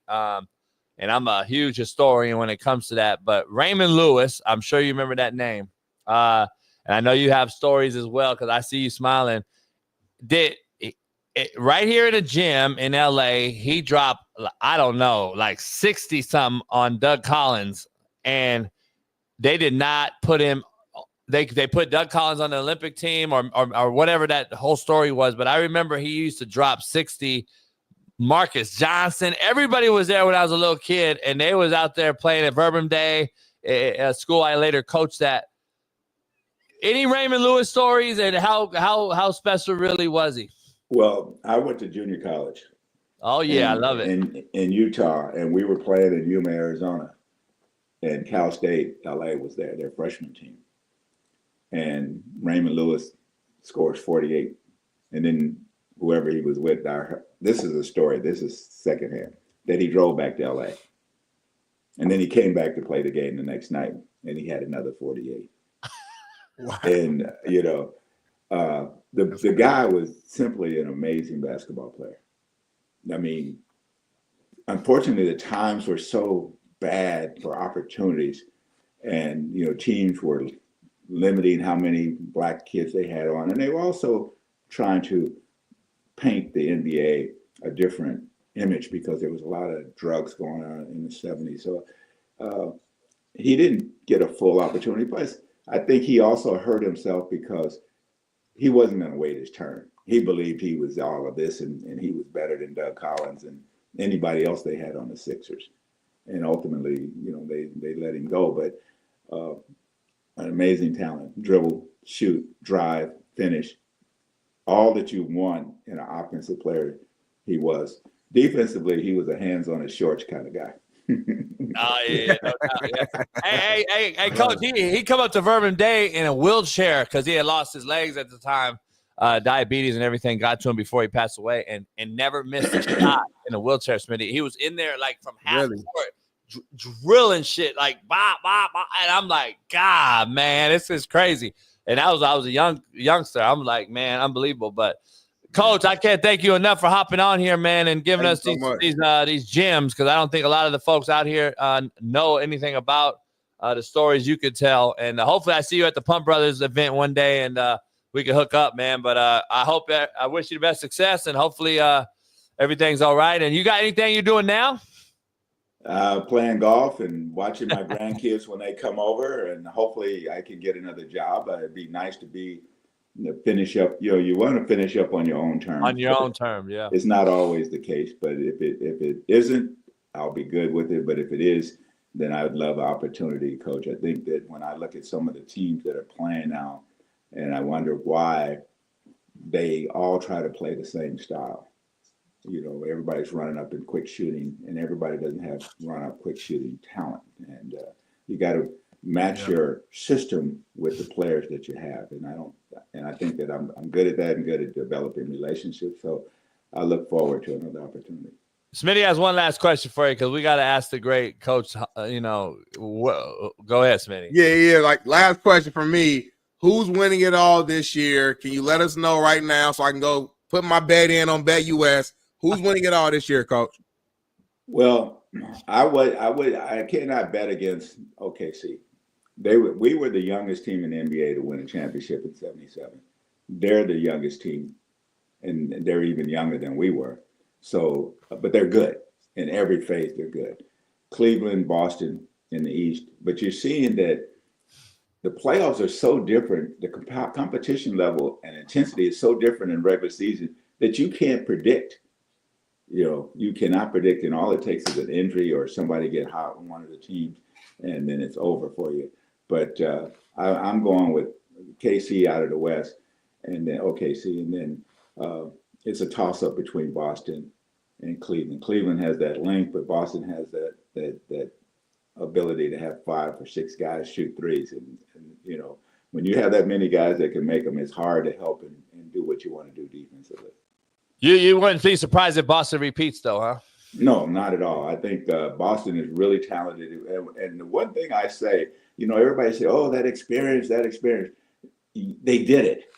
It's not just the experience of being there. They did it. And when you've done it, you know what it takes, and you have confidence that you can do it again. And then when you go out, you never believe that you can lose. After we won the championship, we won 50 games out of our first 60. And if you check back, we won 4 or 5 games where we're not supposed to win.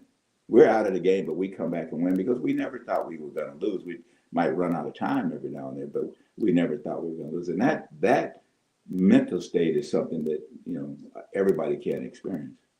No doubt. Again, Coach, man, thank you. I can't thank you enough, and good luck to everything that's going on. Hopefully we meet up soon and have you on again one day. Appreciate you. Thank you. I'm glad you asked me to come on. It's been a pleasure. Always. All right, Coach. Thank you so much. Pleasure. Appreciate it. Thank you. The great Lionel Hollins. Clap it up.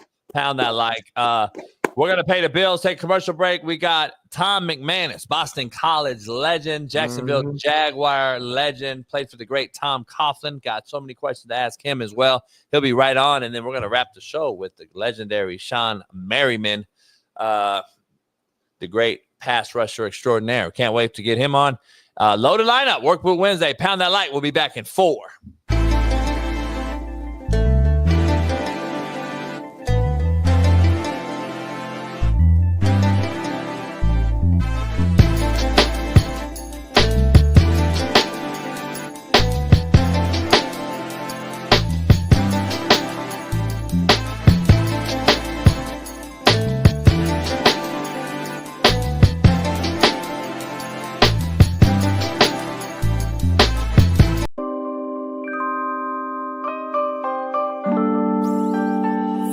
Ladies and gentlemen, joining us now is a man who spoke to every single NCAA college football 2025 team seemingly on the internet. From Last Chance U, national champion, Coach JB. Yeah, Coach. What's up, gentlemen? Coach, just great car, great stick. Thank you for pulling off to the side of the road. Hope you don't get killed here. Honestly, side of the road, LA, I assume that's not necessarily the safest place on earth. So we'll make this quick. How do you feel about all of these new coaches now in this NCAA College Football 2025 game using your speeches to motivate these boys from one side of the country to the other, Coach? I feel broke. Yeah.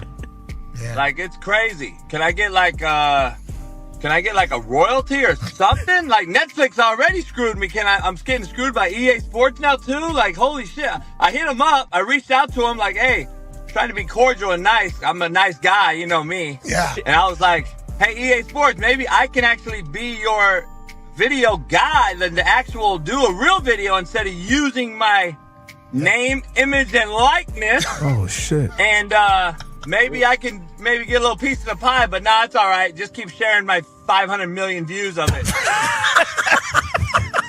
I don't mean to laugh at you, but obviously you are a hilarious, miserable person, and this is kind of is how it goes. Hey, Pat, I was actually chilling. My back went out yesterday, so I didn't even do my show today. So I just left my chiropractor, and I'm waiting on this damn cigar company to open. They're late, of course.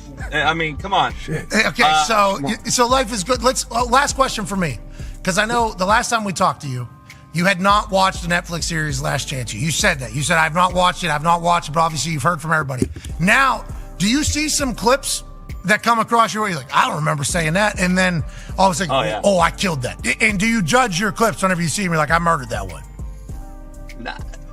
A broad came over to the house the other day, and I didn't really want to watch Netflix with her and chill. But she wanted to watch the show. We watched one episode. Okay. And I'm like, I can't watch this. Okay. And she was like, oh my God. I'm like, I don't want to watch this. It was the first scene of the cow scene or whatever. And I'm like, yeah, they only made about $4 billion off my name on this shit. I'm not watching Netflix either. So I'm spiteful right now, Pat. I don't want to watch Netflix. I don't want to watch EA Sports video game. I'm like, man, and I can't even get 40,000 subscribers on my YouTube channel. Well, you're going to the moon. We appreciate the hell out of you, Coach. Hopefully it'll get figured out, and we know the Netflix and chill thing, what that leads to. Bad backs, chiropractors. We appreciate you. Ladies and gentlemen, Coach JB. Yeah, Coach.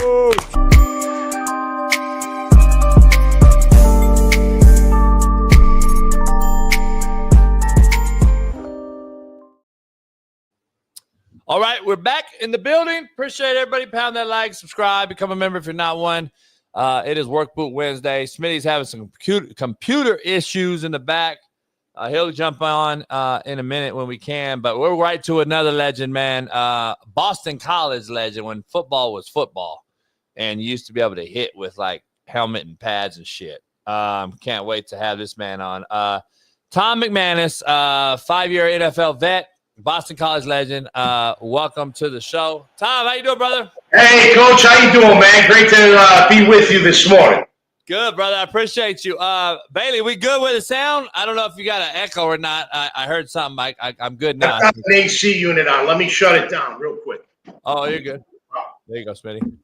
Man, it's a legend right here. I know right here. Big time legend.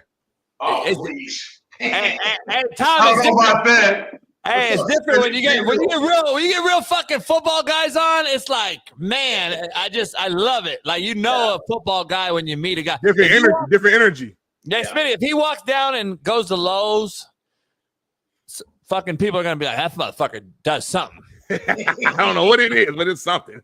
It's the big fat head is what it is. It's the big head. Hey, let me ask you something. You played for legendary Tom Coughlin. I gotta ask you, because he's famous on the sideline of the Giants when he's fucking pink because of the ice. It's like negative 30 out, and he's got this fucking red face, and he's out here coaching. Yeah. And now I'm looking at these analytical guys roam the sidelines, man, and it fucking irks the shit out of me. But was coming out of Boston College when it was known to, like, Boston College growing up was like fucking hit you in the mouth, known to have great linebacker play.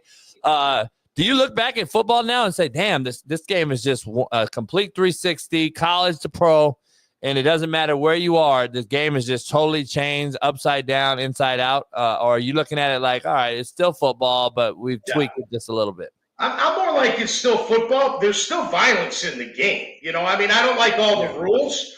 I tell you what, I think there should be an inadvertent kind of rule instead of a 15-yard first down. You didn't mean to hit him in the head. You know what I mean? Those type of things. The arm goes up and accidentally hits the quarterback in the face. Call it 5 yards. He didn't mean to do it. That kind of pisses me off. And when those things go on, I don't understand, forward motion anymore. I stick a guy and he stops, and then his linemen come and push him forward, and he still gets the yardage. You're like, that doesn't make a whole lot of fucking sense either. But at the end of the day, it is still football. I know at the NFL, what do they want, guys? They want firepower. They want scores. They want offense. They don't necessarily want defense. They want fantasy football. They want all of that. They want all these big fireworks and whatnot. And so that it has changed. I mean, do you remember the beautiful part of you drop back in zone coverage, and the tight end would come across, and as long as it didn't matter 5 yards, 10 yards, 12 yards, as long as the ball wasn't in the air, you could knock him on his ass. I mean, you could. Now, some tight ends are too big; you're not knocking them on their ass. But you could get very physical with them. I mean, DBs. I mean, playing press today, you can play it a little bit, but back then you used to be able to maul those guys. So that part's a little different. But, man, it's still football. It's still violent. I love the big hits, the big sacks, the big plays. So, to me, I'm watching. NFL, to me, I'll always watch the NFL. I'll watch college ball as well. Watch my Eagles, who I'm proud to be a part of. And, man, it's still football to me. We're still banging, so that's a good thing. No doubt. Are you hosting a show right now? Are you hosting Are you hosting your uncensored show still? No, I've got a couple different shows. So I do a show called The Horse's Mouth. I'm the bartender, and my guests sit at my bar. Coach Dave Campo joins me every week, the former Dallas Cowboy head coach. He lives here in Jayville. He's great. I bring in some former teammates and other people around, and we talk ball, we talk business, we talk life.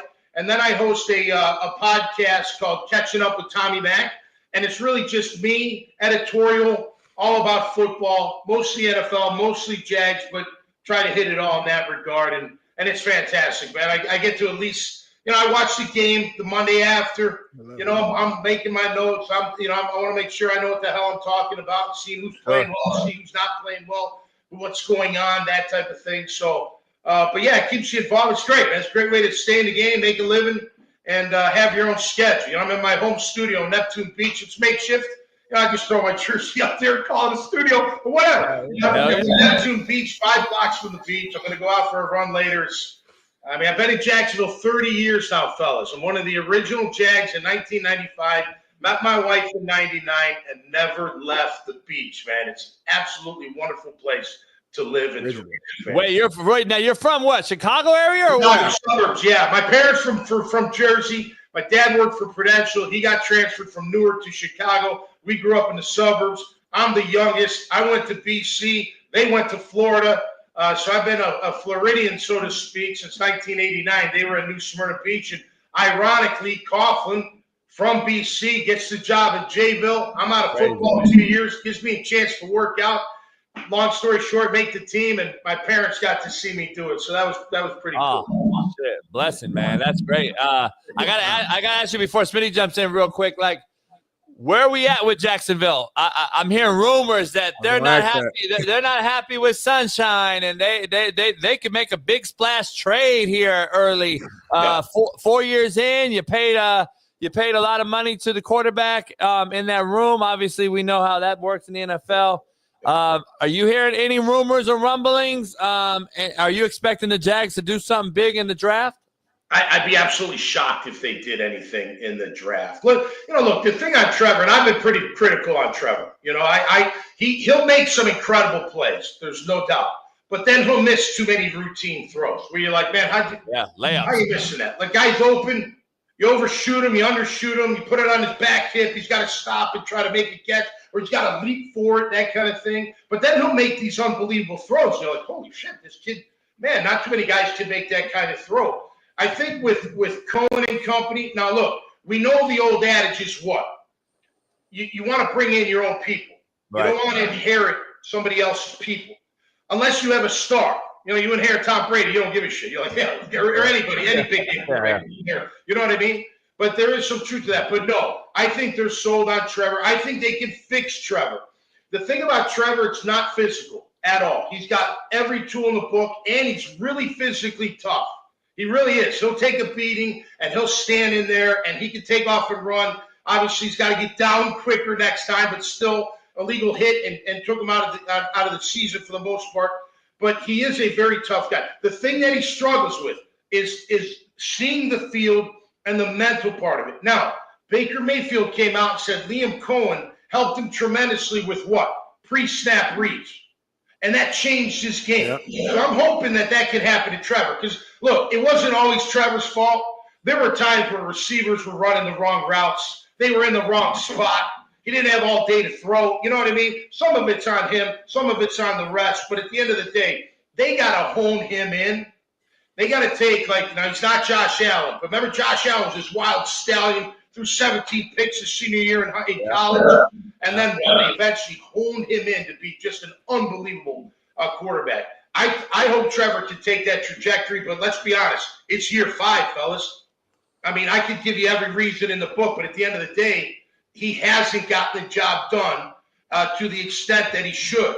So hopefully he does. Look, he's got a new kid. Congratulations to his wife and him. New baby. That makes it even more of a job, more of a profession. I wouldn't have paid him already. I'd have waited to see, but it is what it is. So I saw what Pac-Man said. Listen, if everybody's got some kind of source, but who the fuck knows who they are? I don't know. Just about to ask you that. The coffee grinder. You know, hey, this is what I'm hearing I got a glass up to the window. And I don't know. Everybody's got a source, and some of them are legit. But I would be absolutely shocked if that happens. I really would. Again, I think most coaches would feel the same way. Give me that piece of clay in Trevor Lawrence and let me mold him into what I think he can be. And I think that's the idea, and I'm very hopeful that it'll work out. And since you brought it up, man, we might as well go and show it for the fans, Bailey. Let's check out and listen to what Pac-Man said. Good sources is right down in Duval. They're trying to find some kind of way to get Trevor Lawrence up out of here. Really? Those are real liable sources, people. Not no cap shit either. I know he was the first overall pick and all that, but my sources says they like the Sanders boy. They want to move Trevor Lawrence and they want to bring in Shedeur Sanders. My sources says they are trying to find anybody that will take him. Wow. Bullshit.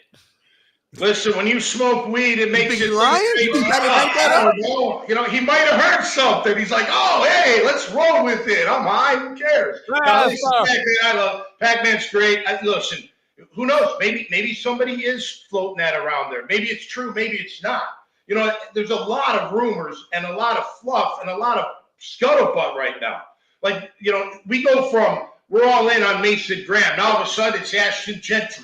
Now, no, wait, it's not him. It's Ted McMillan. Wait, it's going to be some. You know what I mean? You don't know what's going to happen. I will say this: I don't think Trevor goes anywhere, and he sure isn't going to be traded for Shedeur Sanders. No disrespect to the young Sanders gentleman at all. Don't say nothing about that. I'm looking forward to it, but you're not trading Trevor Lawrence for him. Don't say shit about the Sanders, Tom. You'll get fucking. I love Deion, man. I love what he does. I'm all about Deion. He's one of my favorite. I love watching all that. But the reality is, and I'm not saying this kid's not good. I'm just saying he ain't better than Trevor Lawrence. And I'm taking Trevor Lawrence's tools, and I'm going to put them together and make it work for this team. And I think that's the direction. Now, at number 5, I think it's exciting as hell, man. I mean, because you know how it falls, I think people are going to be calling up. I do, man. Somebody's going to want Genty. Someone might panic for one of the tackles. You know how that goes. Oh, Campbell's off the board. We better jump. You know, we only got, 3? I think Josh Simmons, by the way, could be the best one out of the batch. And to be honest with you, I would love for someone in the 20s or late teens to offer us a haul to move out of 5 and drop back and grab a Josh Simmons. I think that would be an absolute humongous home run. And you get the second rounder, and you might get next year's first rounder too, if they're far back enough. You know what I mean? That could be something. But you gotta wonder who that player is. Who wants that specific player at number 5? Are we in the era, though, like you got to win fucking now, or these guys are on the chopping block? We know the coaches are, but in the players' world, like these cats are demanding trades now, similar to the transfer portal in college. Are these guys getting fed up after 2 years of not winning and then saying, hey, I'm going to get the fuck out of Jacksonville now? Are we in a demand now to win now instead of worried about a pick round 1 next year or round 2 next year? Do you see that being a trend now in the league? First of all, the players that would ask for a trade, they should get their ass out of here, because to me it was all their fault more than the coaches. I know everyone wants to point the finger at the coaches. You want to say it's this, you want to say it's that. At the end of the day, you're the player. You either make the play or you don't make the fucking play. You either remember your assignment or you don't remember your assignment. You either know the game plan or you don't spend enough time studying it. It's a damn job. It's one of the best jobs you'll ever have in the entire free world. Without a doubt. Professional athlete. I'm talking football. We're talking football. The best jobs you can ever have. But I tell you what, if you don't put in the extra time, you don't put in the extra work, especially with today's CBA. Listen, I go to training camp every day. Are you fucking kidding me? It's one practice. One. No 2 days. They're a rough and tough practice. They're bringing putting on pads. I could do this all day long. I would sleep at the facility. I wouldn't have to go to the hotel. And then they're done at 6 p.m. No shit. Meetings till 10 o'clock, and you get like 5 hours sleep. And I'm not bitching them on. Good for them. But what it means is you got to do more. You got to study more. The way they lost last year, I don't know how much you followed it. Okay, guys? This is the way they lost last year. They would get a lead or be close, and then they'd make the same mistake every single week. The mistakes they were making in week 1, they were making in week 14. And it was never getting cleaned up. It was never getting fixed. So what does that tell me? Those players collectively didn't give a shit enough. Listen, if you're a veteran, do you really need your coach to motivate you? Do you really? I got a job. I got a family. I'm getting paid. I got to stay healthy. I got to produce. I got to be ready. I know what it takes. I don't need rah-rah. I got rah-rah in here, man. I got rah-rah in my gut. I'm ready to go kick somebody's ass. I want to go win. Those are the kind of guys you got to have in there. We didn't have enough of them in there. We had some, but not enough. I put it more on the players. I don't know what happened with Doug. I think eventually Doug's like, it ain't working. I don't think Trent Baalke did the job of a GM. You're supposed to feed your coach with the kind of players that resonate with you, that like your style, that like. So if I'm a players coach, I better have a shit ton of veterans that don't need me. All they need is a game plan and to be held accountable. Well, that's all they need. I don't got to motivate them. I don't got to give them little talks. I don't got to do all this stuff. I don't got to watch them because I know they're going to do the right job. They didn't have that in that locker room at all. I don't want to put words in your mouth. I don't want to put words in your mouth. But are you saying that the play, like, are you saying today? So are you saying today's players are a little softer than your era? Is what it sounds like. They are. During your era, you guys loved football. You guys, you said you would sleep in the locker room. You breathe football. You're saying today's players, from what I'm hearing, is these guys don't want to go out there and work. You guys don't want to put in the work. Is that what you're saying? No, I don't think they put in enough extra work. And I'm talking about our Jaguars. I'm not talking collectively across the board. I'm talking about what I saw last year and the year before. They put in work. I see them at camp. It's not like they're jogging and walking around eating ice cream. I mean, they're working hard. But my point is, you don't make mistakes in the mental game all throughout the year as a player. Because at the end of the day, I got to make the play. Right. I got to know the coverage. I got to know who I have in man-to-man. I got to know as a safety, I'm not going to jump the fucking under route because they're sending one behind me from the other side. I'm not going to get a good drive going and we're in the red zone and I'm going to have an illegal formation, an illegal shift. Like week 13, you don't know that you got to stand still for a fucking second after you motion? After all this time? I got to have my coach remind me. You know what I'm saying? 13 weeks in. That's what Jacksonville was doing. That's how they lost last year. Now, I they had plenty of talent, but their attitude sucked, in my opinion. Now, it makes a lot of sense. And listen, I'm a Colts fan. I'm from Indianapolis, Indiana, so I'm in care for the Colts. AFC South, right? It's been a little shaky last few years. Outside of the Texans, even them, they weren't that great last year. But outside of the Texans, I mean, as you look at the Colts, you look at the Titans, and obviously their number 1 draft pick. Does any team scare you, I guess, going to next year if you're a Jags fan? Or do you feel like the division is open for anybody? I think it's pretty open for anybody. I really do. And that includes Tennessee. You know, I do. I think they've got enough talent, too. They're a little bit away. They need a QB. I mean, let's be honest. I know for our Jaguars, listen, we got to just have better up front. We got to be tougher in the middle on defense. I think we need a massive nose tackle is what I want. That's what I want. I want a nose tackle that can help plug up the gaps. Let our line – Lewikin's a great linebacker. Ventrell Miller can get to the ball. Lloyd's very good in the run game. So, you know, they just need some beef up front. On offense, yeah, I'm going to add talent. They've added a little bit of talent. And I know they added some talent on the offensive line. But I want a stud left tackle.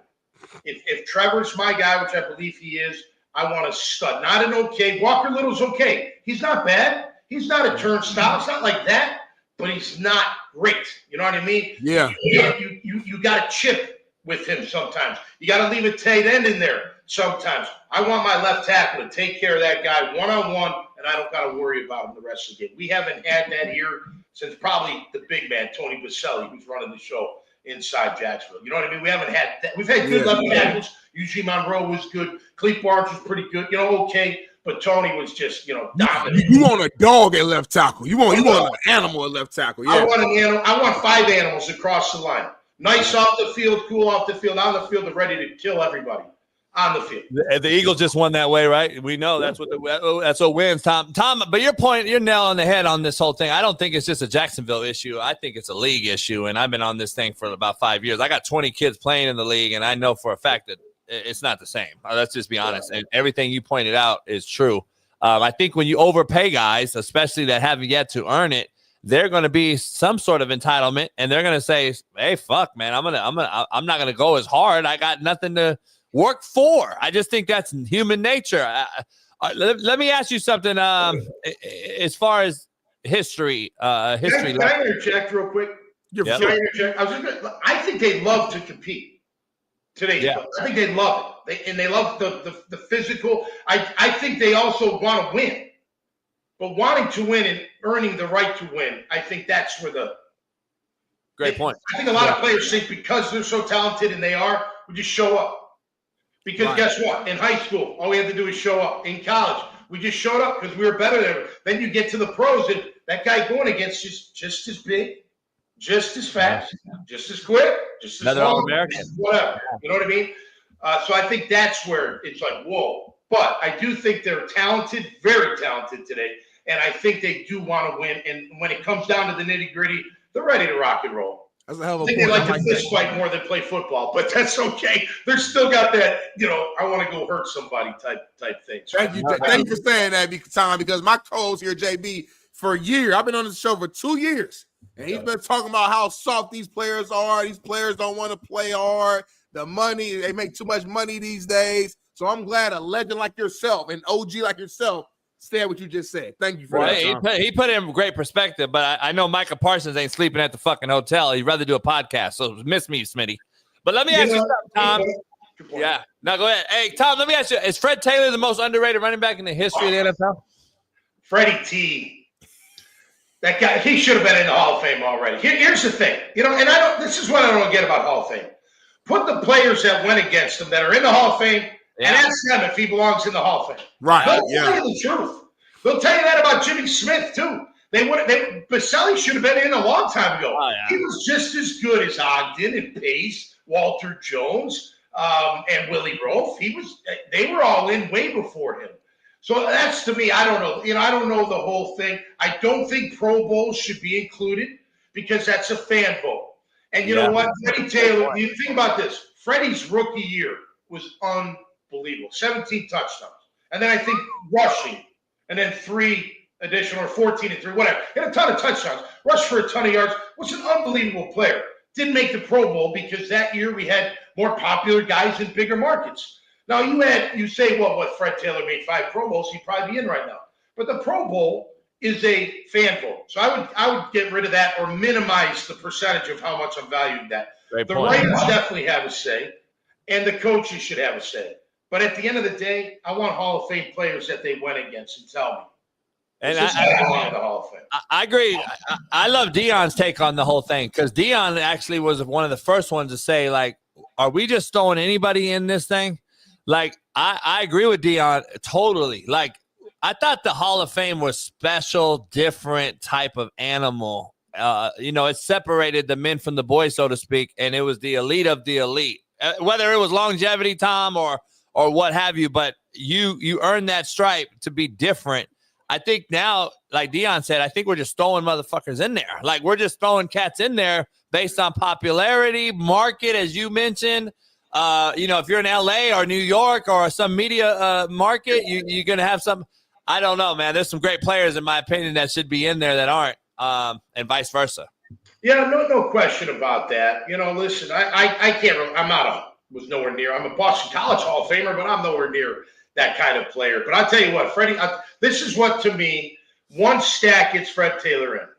There's only him and another running back in the history that average over 4.6 yards a carry with over 2,500 carries. Barry Sanders is the other guy.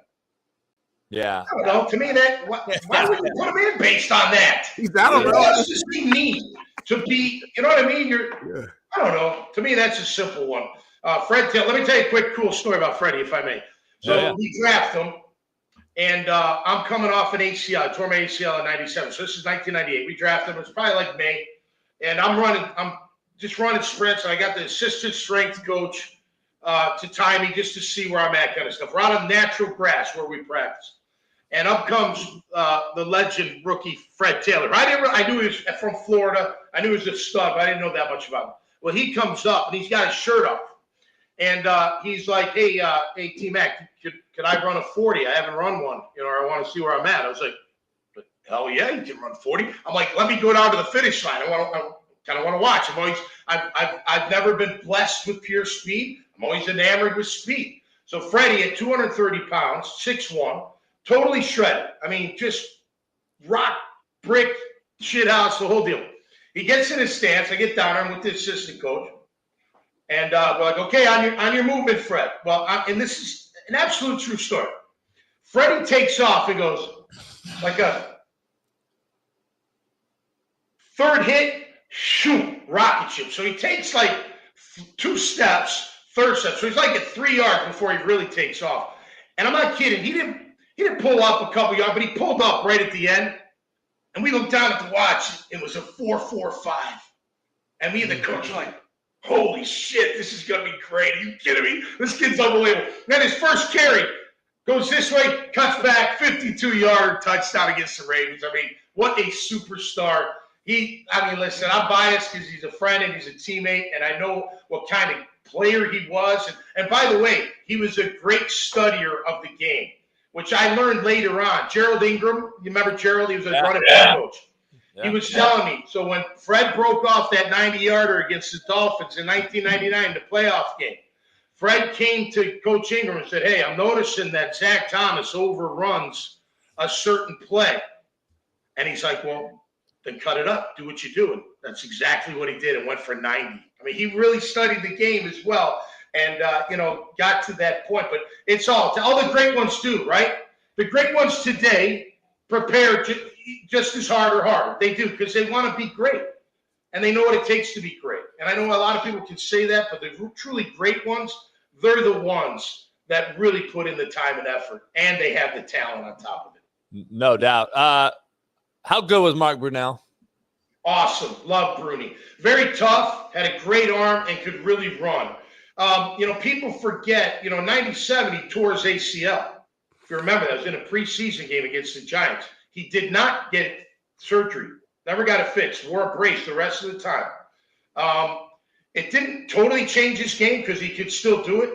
But, man, before that injury, he was a young Steve Young, man. No. He could whip it. He could run. He was tough as nails.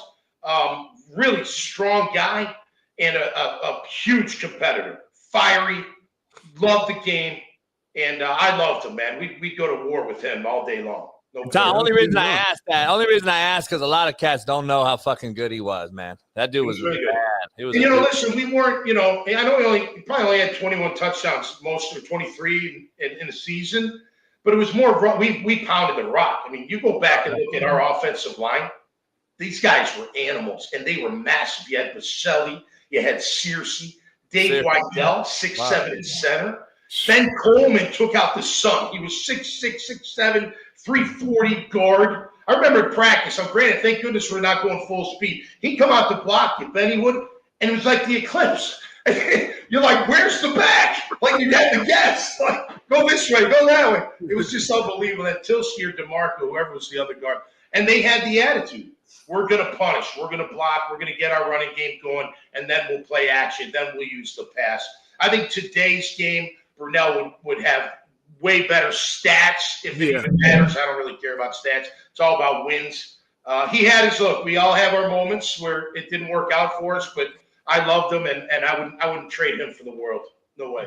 Nah, no doubt. No doubt. Man, Tom, you've been great, man. I love the energy, man. It looks like you can still strap it up and go out here and fucking hit. I had Bill Romanowski on last week. Romo, yeah. Hey, Romo, I asked him. I gotta ask all the OG hitters, man. You were a hitter. What the fuck's up with these helmet condoms? You know, that's you know, I don't know. I think hey, everybody struggles with this fucking question. There's a reason. I've never worn one. I don't know. I mean, I had concussions. I don't know. I don't feel like I'm really damaged. Now, granted, my wife's not here. She may say, you know, you forget some stuff here and there. But overall, you know, I don't know. I have these conversations a lot, especially with parents. You know, should I let my kid play? I said, listen, if you learn how to tackle properly, you're still going to hit your head, but you're not going to lead with your head. We led with our head. We led with our face. I mean, that's the name of the game back then. Lineman comes out at you. You're not forearm shivering them to get you off. You're going whack and trying to use your hands at the same time and getting them off you. They're doing the same thing. You know, you led with your face. So, you know, look, if they can keep guys a little safer, that's cool. I don't listen, there's some things you can't change. And I don't you know, what's a running back to do? Not lower his head? Gotta lower his head. Like, what are you talking about? It's football. Crazy, man. Gotta be able to lower your head, especially on contact. Because, I mean, you hit head to head, but you should be able to lower your head and, you know, be able to protect yourself. But I don't know. Yeah, I don't know. They look funny. I know. If it really works, I don't know. Who knows? I hear they're heavy. They feel heavy on your head. I wouldn't like that. My head's heavy enough. Yeah. But, you know, listen, here's the thing. And I noticed the parents. I actually spoke on a Duke was doing this. They were doing this thing, this inner ear technology to study the brain, all this stuff. And they were bad-mouthed in football, kind of. And I finally raised my hand. I'm like, listen, football ain't for everybody. Yeah, fuck no. They're trying to make your kid play football when they're not built for it. Yep. They're just not built for it. It's like, look, if I'm a fighter, which I'm not, but if I have a glass jaw or I can't take a punch, I'm not going to be a fighter. Right. You're not going to box. That's not who you are. It's okay. Go do something else. There are a lot of great sports out there. I think everybody's got to play. Everybody deserves the right. No, that's not true. Not everybody's built for the game of tackle football. And if your kid is not into that, then don't make them do it. Don't let them go do other stuff. Maybe they come back. Maybe they don't. Who cares? Well, granted, listen, I'm a father of 3 girls, so I'm a dance dad. You know what I mean? Yeah, I'm in recitals. Yeah. I go on the competition trips. I'm helping set up on occasion back. You know what I mean? So that's our life. But I always tell them the same thing. Go out there and kick some ass. And right. Like, yeah, it's not football. Right. It's bullshit. Everything's football. Hey, everything. Hey, I swear to God, that's a hell of a. My daughter was like fucking 5 doing karate, and I said, "You better fucking knock her, reckon." And the mom, what are you telling her to do? I'm like, "Fucking knock the motherfucking broad out." Hey, you're competing, man. They're the enemy. You gotta take. They're the enemy. Hey, T-Mac, man. I don't care. It's fucking gymnastics and hopscotch. They're the enemy. Hell yeah. Man. Cars, man. Let's go. Who knows? Win. I don't understand. Hey, what's important now is win. That's what it means. Fuck. Hey, T-Mac, man, I can't thank you enough, brother. We got to do it again, man. Yeah, for sure. Good luck to your Jags in the draft, and keep covering them. And if you ever need a talking head, let me know. I'll come on your show anytime. I would love it. We do virtual interviews with the horse's mouth. if I can plug a couple things, would that be okay? Oh, yeah. No, Okay, so I was leading towards that right now. Go ahead. thank you. So you can find me on Twitter, Meathead55. It's an old nickname my brothers gave me. It's fitting. I followed you, by the way. I followed you today. What's that? I followed you today, so look on that. Cool. I'll follow back for sure. I'm on all the, Facebook, Instagram. I do Catching Up. I do The Horse's Mouth. A new thing I did.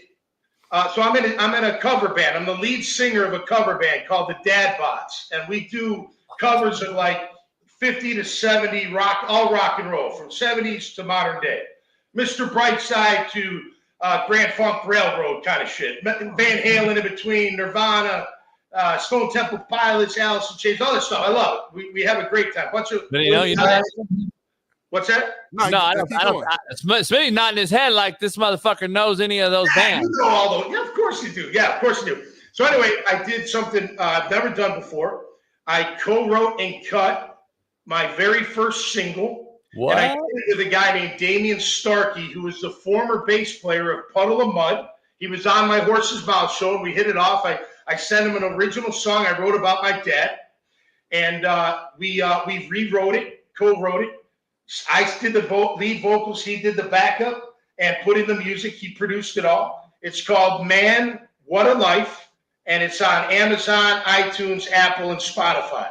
If you go check it out. We should have played it on the show. Yeah, we should have played that shit, man. 30th year of my father's death. He died when I was 25 years old in 1995, and this song's about him. And the third verse, my 94-year-old mother's in there too. So it's a nice tribute to my parents and to that generation as well. With World War II. My dad was a B-24 bomber pilot in World War II. And a Prince of War for 11 months. Similar fam. My pop passed in 05. And Friday was his 20th anniversary of his passing. Yeah. So he was in the Korean War. He was a tank operator. Okay, cool. Yeah, absolutely, man. God bless the military. Yeah, my brother's a fighter pilot in the Air Force. My brother's been in there since '86. He was in 9/11. He was in Desert Storm. Love them all. Yeah, I've been in there for a while. So, yeah, no doubt. It's the ultimate sacrifice. They all deserve the accolades. No doubt. I gotta go listen to that, man, because I've had good friends with John Daly, good friends with Pat Perez, another golfer, and so John's been on the show. And John did his. John and Willie Nelson got a fucking whole album together. Yeah, I had a night with John Daly at TPC. That's legendary. Yeah, but I know we got to go, so maybe next time. I can only fucking imagine that one, so I can't wait. Let's just say I woke up the next morning on a Friday, and John had pulled himself out of the TPC tournament after round one. He didn't make it to round two. God bless him. He's an awesome guy. I love him. He was great to me. We had a blast, but shit happens, as they say. Hey, follow him. He's on the ticker below. If everybody out there, you can follow him on his X page. Everything right there, you see it on the ticker. So make sure you head on over there and follow Big T Mac. And I appreciate you. I can't thank you enough, brother. We'll have to do it again, and let me know anytime. I'll hit you up. And we'll talk. I appreciate you. Pleasure meeting you. Guys, thanks so much. Y'all have a great day. All right, you too, brother. Take care. Clap it up for T-Mac, man. Clap it up. But don't just clap it up, man. Go listen to him right now. Man, What a Life. Right now. Not right now. As soon as the show ends, go to Man, What a Life on Apple, Spotify, Amazon, you name it. I was about to play it, but I don't know if it's going, you know what I mean? What is it going to do to our stream? So I'm going to just chill. We'll probably get flagged by YouTube, probably. Yeah. Well, he got to come in and sing it live one day. You hearing it? You listening? Hey, he's still in too. Hey, Tom, I see you. He's still right there. Yeah. I want to know. I can't see. I think we'll get flagged, Bailey, if we play it. Will we? Smitty, you muted. Smitty. Yeah, we play it. Yeah, if we play it, YouTube is weird. I think if you play it, it gets flagged unless you send us like the original, like. Yeah, you have to go through. I'll send you the file. I'll send you the file. How about that? Yeah. And then maybe me and Damien will come on and sing it live. That'll be great. That'd be even better. Hell yeah. We do it on the show live. Hell yeah. Yeah, absolutely. All right. Perfect. All right, fellas. I'm going to hang out now. Later. That's a football guy right there. That's a football guy. This the energy, like you said earlier. You know it too.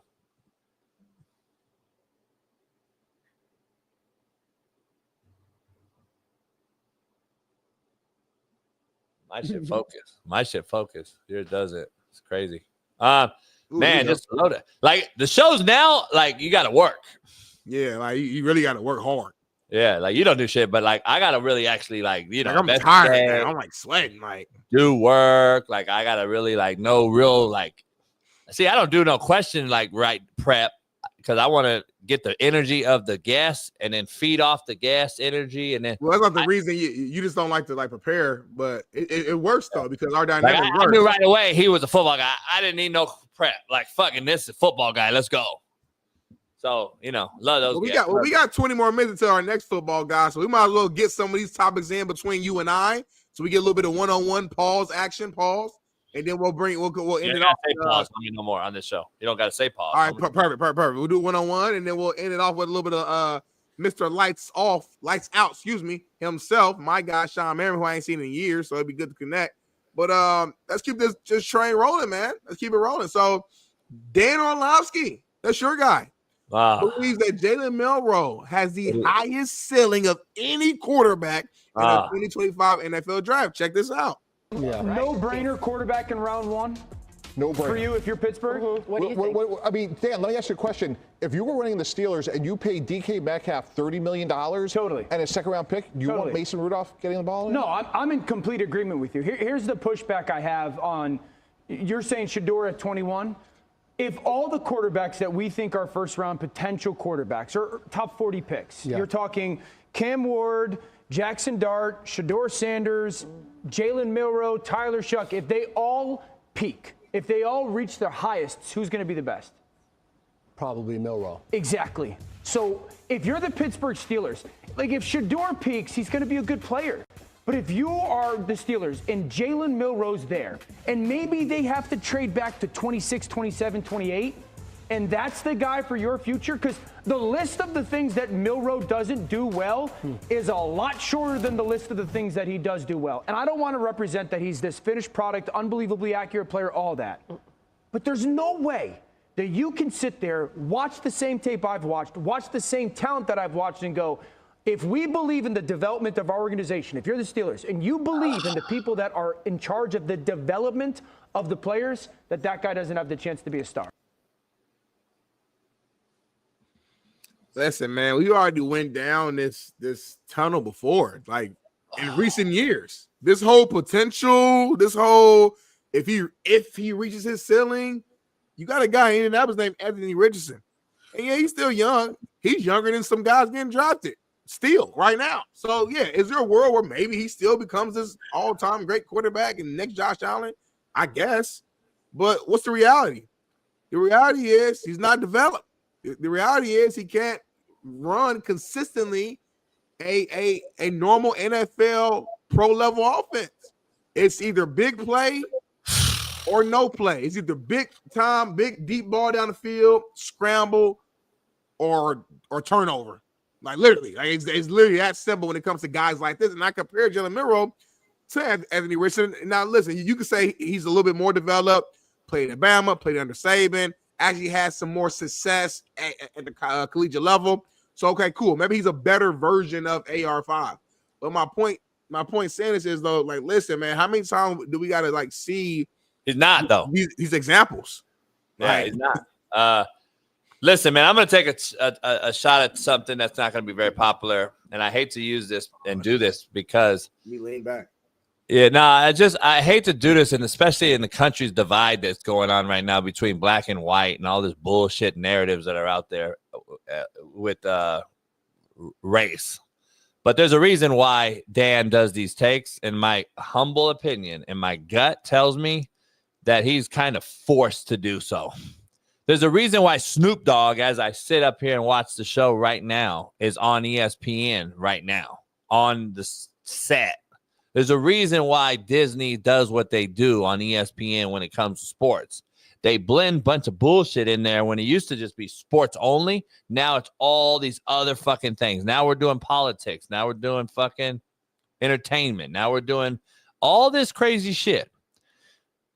I want to know when Dan or when Stephen A. or when someone else on the set that talks QBs talks about anyone else other than a flashy athletic freak, which happens to be a black. Let's keep it funky. When are you talking about just a motherfucker that we think can play a long time in the NFL? Because we know by now, Smitty, you just said it yourself. AR5 is not sustainable to play in this league a long time. Either is Jalen Milroe, not based on skill set. You're going to get the kid hurt because he's going to run around, and that's everything Dan just said. He's an athlete. He's closer to doing the shit that he's not able to do than he is able to do. No, it's not true. He's a fucking athlete running around back there who can't throw a hitch. And why are we hyping that up, Dan Orlovsky? I'm curious. Like, why aren't we talking about the Tyler Shook kid who's 26, who's been at Oregon and all these other places, who is probably more NFL ready? Now, is he sustainable? Is he Michael Penix? Is he going to be able to play 5 or 6 years? Probably not. He may not make a second contract. But is he able to play now with the upside of his skill set? Yes. That's who I would talk about on ESPN, but they won't allow it. That's why Dan only does these hot takes. So when I go out and say this is the truth, now I looked at as, oh, you just talking shit, JB, you a hater, blah, blah, blah, blah, blah. It's scripted as fuck, homie. That's not what Dan believes. And if you notice in that take, did you hear the dude whisper to him? Look at that tape, Smitty. Jalen Milroe. How many motherfuckers have we heard say Jalen Milroe is the steal of this draft until now? I ain't heard no Jalen Milroe is the fucking most upside in this quarterback draft. Jalen Milroe wasn't talked about a month ago. It was Cam, Shedeur, Jackson Dart. Now it's Milroe who couldn't throw a fucking hitch ball? Come on, homie. This is ridiculous. It screams fake. And Dan Orlovsky, homie, I'm going to be real, has to stand on business at some point.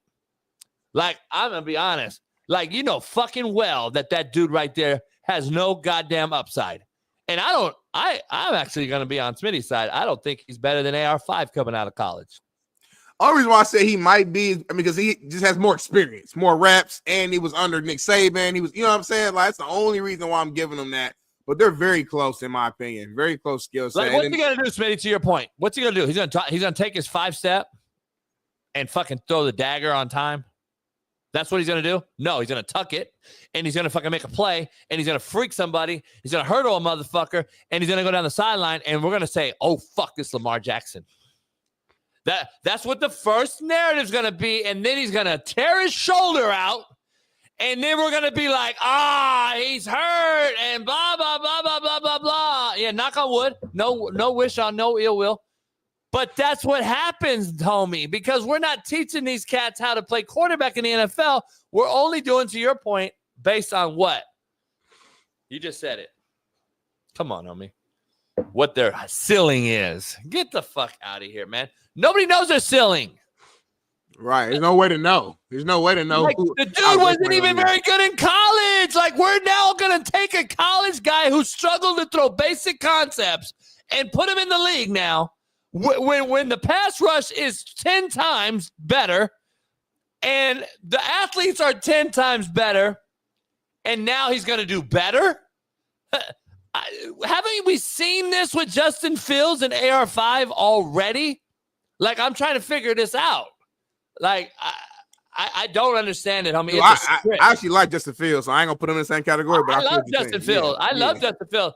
But, like, we traded him for a Chico stick and string cheese. Right. But at least Justin can throw. At least we seen him throw, like in college. We seen him in Ohio State throw 40 touchdowns and, like, you know what I mean? Like, if you told me upside for Justin Fields, I'm like, all right. Because I saw it. I saw him actually make throws on time. It's all fucking, yeah. You know? I ain't seen this against Jalen. I haven't saw it. I haven't saw him just go out there and slice it and dice it up. I ain't seen it. I mean, no, I'm not comparing Justin to Milroe. Yeah. No. What I'm saying is we've seen guys getting passed around this league Yeah. Like obviously the league don't think very highly of you if you're getting rid of a Justin Fields out of Chicago for nothing. Right. I see what you're like, saying. That's all I'm saying. And we've seen this over and over and over. And then yet we got to hear these fucking scripted narratives. Like Dan Orlovsky don't fucking believe Milroe. I'm gonna say this to speak on that point. Again, I've never worked at ESPN, so I don't know exactly how they do things, but just working in the TV space for come on, camera, for about 7 years. The way that from my experience, it works, again, they're not literally saying, Dan, you have to go say this. No, they're going over the topics with him. These are going to be the topics.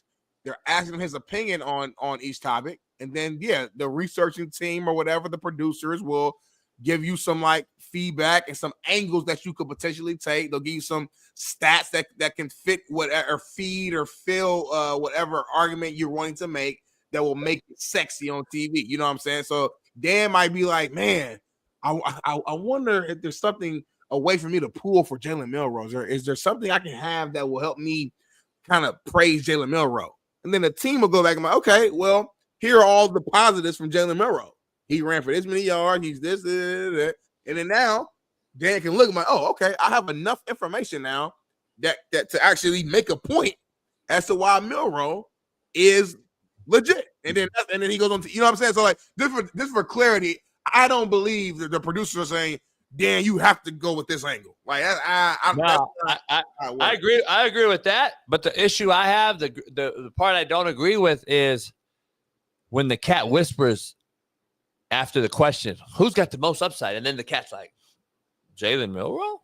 Like, when has Jalen Milroe become the topic of quarterback discussion, homie? That's because they probably did a pre-show meeting and they went through the rundown and they went over everybody's answer. So everybody at the table knows what each person's going to say, but they do that to ensure that everyone's not giving the same answer, because if everyone gives the same answer, it makes TV boring. So you have to make sure that, like, if me, you, and Bailey were all on the show, we were 3 hosts, our producer was like, okay, first topic, which team should draft Shedeur? All right, JB says, I think it should be the Steelers. Bailey says, well, I think it should be the Steelers. So they're like, okay, y'all both can't say the Steelers, or all 3 of y'all shouldn't say the Steelers. So we either A, switch the topic, or B, one of the talent will say, well, you know what? I don't mind saying the Broncos because this. You know what I'm saying? So like it is the people's real opinion, but it's also like you got to do TV as well. It's like a mixture of both. We don't script this show for a reason. We have a rundown of topics, but we don't get together prior an hour ago, so everyone knows we're not. Yeah. Smitty comes in at 5:59, yawning. I'm in here at 5:40. But I actually do my lead in and shit the night prior so I can get up and say, all right, now, and then I can adjust it based on what happened overnight. But that's really it. Everything else is flow of the show. Yeah, I don't know what you're going to say every day. Smitty That's why I come here in the show nervous as hell. And I don't know what Smitty's going to say. Some days we agree, some days we don't. And his argument, it is what it is. There's no script. The script is the part that you just explained, obviously. That's the part that I don't like when it comes to predictions and quarterbacks in the NFL, because the scripting of it makes you look like Boo Boo the Fool at the end of the day. The Mel Kipers of the world, who's been horrifically wrong in his career percentage-wise. Like, let's be honest.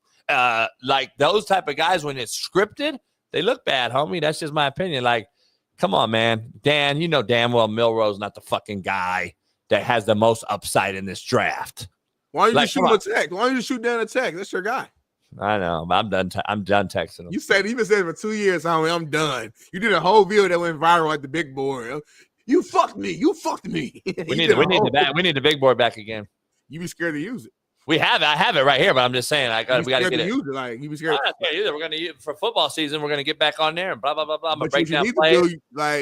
You need to pre-record it and then have the segment already ready for Bailey to have in, like, for the show. Like, for example, like after the show today, you should do a 5-minute big board segment breaking down something. Have that on here, boom. Send to Bailey night before, so now he can just include it as one of our videos. And then, like, right now, I can be like, all right, last night JB went on the big board and do. Check this out, and we bring it on there. It's a full segment, make it all pretty. JB's big board plays, like, it can be crazy, but y'all don't listen to me, man. I've only been doing TV for 7 years though, so I don't know what I'm talking about. But anyway, what do you know? Flowing, and yeah, what do I know?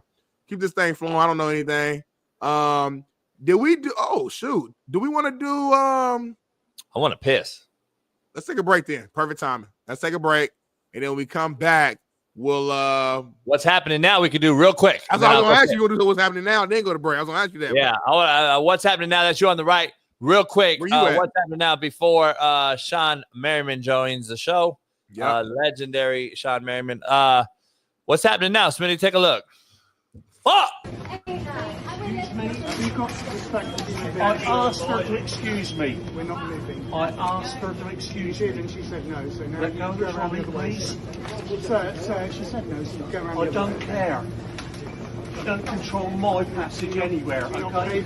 She don't belong to me. She doesn't anyway. Excuse me, I've asked you several times. What are you doing now? I've asked you several times. You're assaulting someone, sir. You're assaulting someone. I've asked you several times, please. I've asked you nicely. You've not been promoted. You've done. I can get it for you. I want to go down that way. Yes, you can go around and ask her several times nicely. She said no. She doesn't have the right to say no. I have a right to excuse me. I want to get past here. You can go around, madam. No, I'm not going round. You move. No. Well, I'll just knock you out the way with my trolley then. You'll do what you must do, madam, but we're here to make How was that day?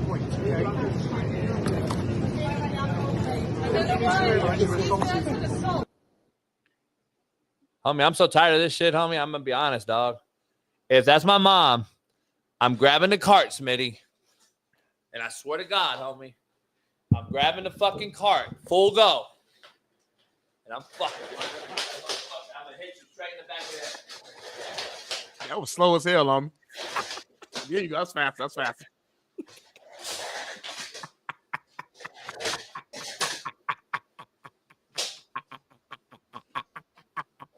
I fucking hate these motherfuckers, homie. I'm going to hit them so hard with the cart, Smitty. They're vegan, homie. I don't give a fuck what they are. I'm going to hit them so fucking hard with the cart in the back of their fucking head. And then if you're going to be on the freeway, stopped on the freeway, I'm sorry. I didn't see you. Homie, they're vegan right there. They're trying to stop you from eating meat. Homie. It's an honorable thing they're doing, JB. Shut up. Don't start, homie. Don't start with me. You know you care about animals. You love your dog more than you love humans. So you should understand. You're not eating dog. Animals, animal, homie. Animals, animal, homie. Don't fucking block me from fucking going somewhere, homie. You have the right to block me, then I have the right to fuck you up. I swear to God. Block my mom from going down the aisle, homie. I promise you it's going to be a viral video. I'll film that shit myself. I'll be that bitch-made motherfucker that films it myself. I'm filming me literally choke fucking one of them. You know, why you choked, though? I thought you didn't choke. Tired. Yeah, you tired as hell. You can't fight nobody. Homie, you need to get in shape. Because that was 10 seconds. I didn't get in shape for that, though. I don't need to get in shape for that. 10 seconds. It's going to be real quick, homie. It's going to be a real quick. You better win. Well, it ain't gonna be no win. I'm taking that metal cart and I'm fucking drilling it in the back of your fucking spine. Oh, I'm gonna be paralyzed, homie. Good.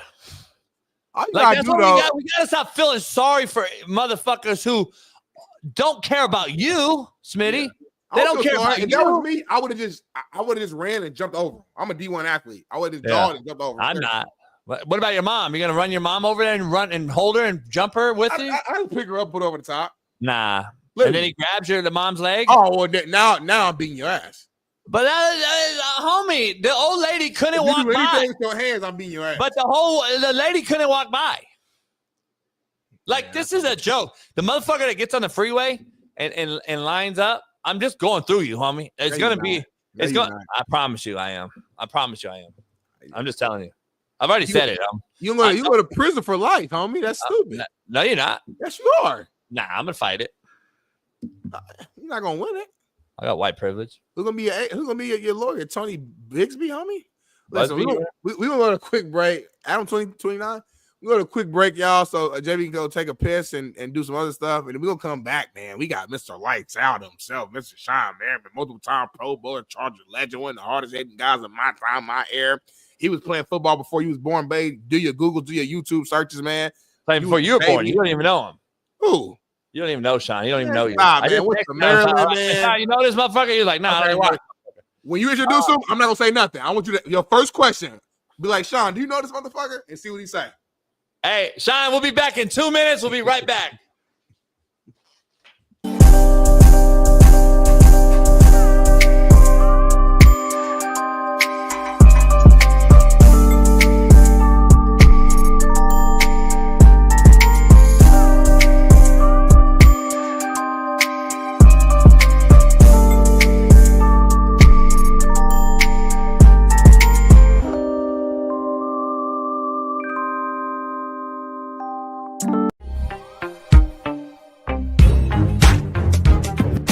Here, this is the infamous one of the palm trees that Ash ate. Can't fucking believe you. See this fucking dog? You see this? Who just eats a whole fucking palm tree, man? You guys are fucking shitting. This fucking unearthed the motherfucker. Ate the whole fucking thing. Like, who eats a whole fucking palm tree? Like, you fucking shitting me? Are you fucking shitting me? Now, let's check now. Who did it? I'm gonna look at the fucking camera. Who fucking did it? Sit down. Sit down. Sit. Sit down. Now, do we understand each other? Excuse me. There is no more fucking up palm trees. I'm tired of spending all this money, and now I've created a whole fucking barricade for you. So I don't want to have to dig this bitch out. I'm fucking dead. I'm old, my back hurts, I'm fucking stiff as a porn dick. Come here, sit down. Sit down. Boy, if you don't sit your ass down, now, you come over here with me. Come on.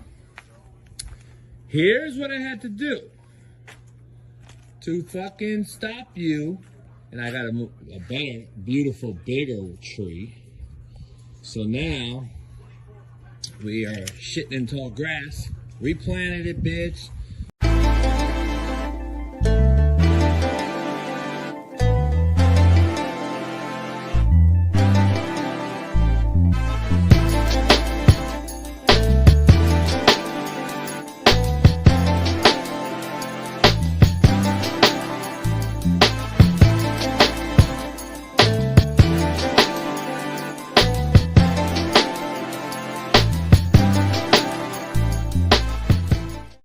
We are back in the building, man. Appreciate it for holding tight. We got a legend hopping on with us, man, to wrap up the show. Can't thank him enough.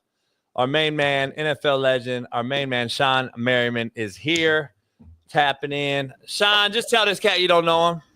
That's my dog. What's up, boy? What's going on, my guy? It's been too long. How you doing? I'm good, man. How are you? I'm great, man. It's good to see you, man. You looking good, man. I see you still staying in that gym. You know it, man. That's one of the things about me, man. I'm gonna be a musclehead for life, for sure.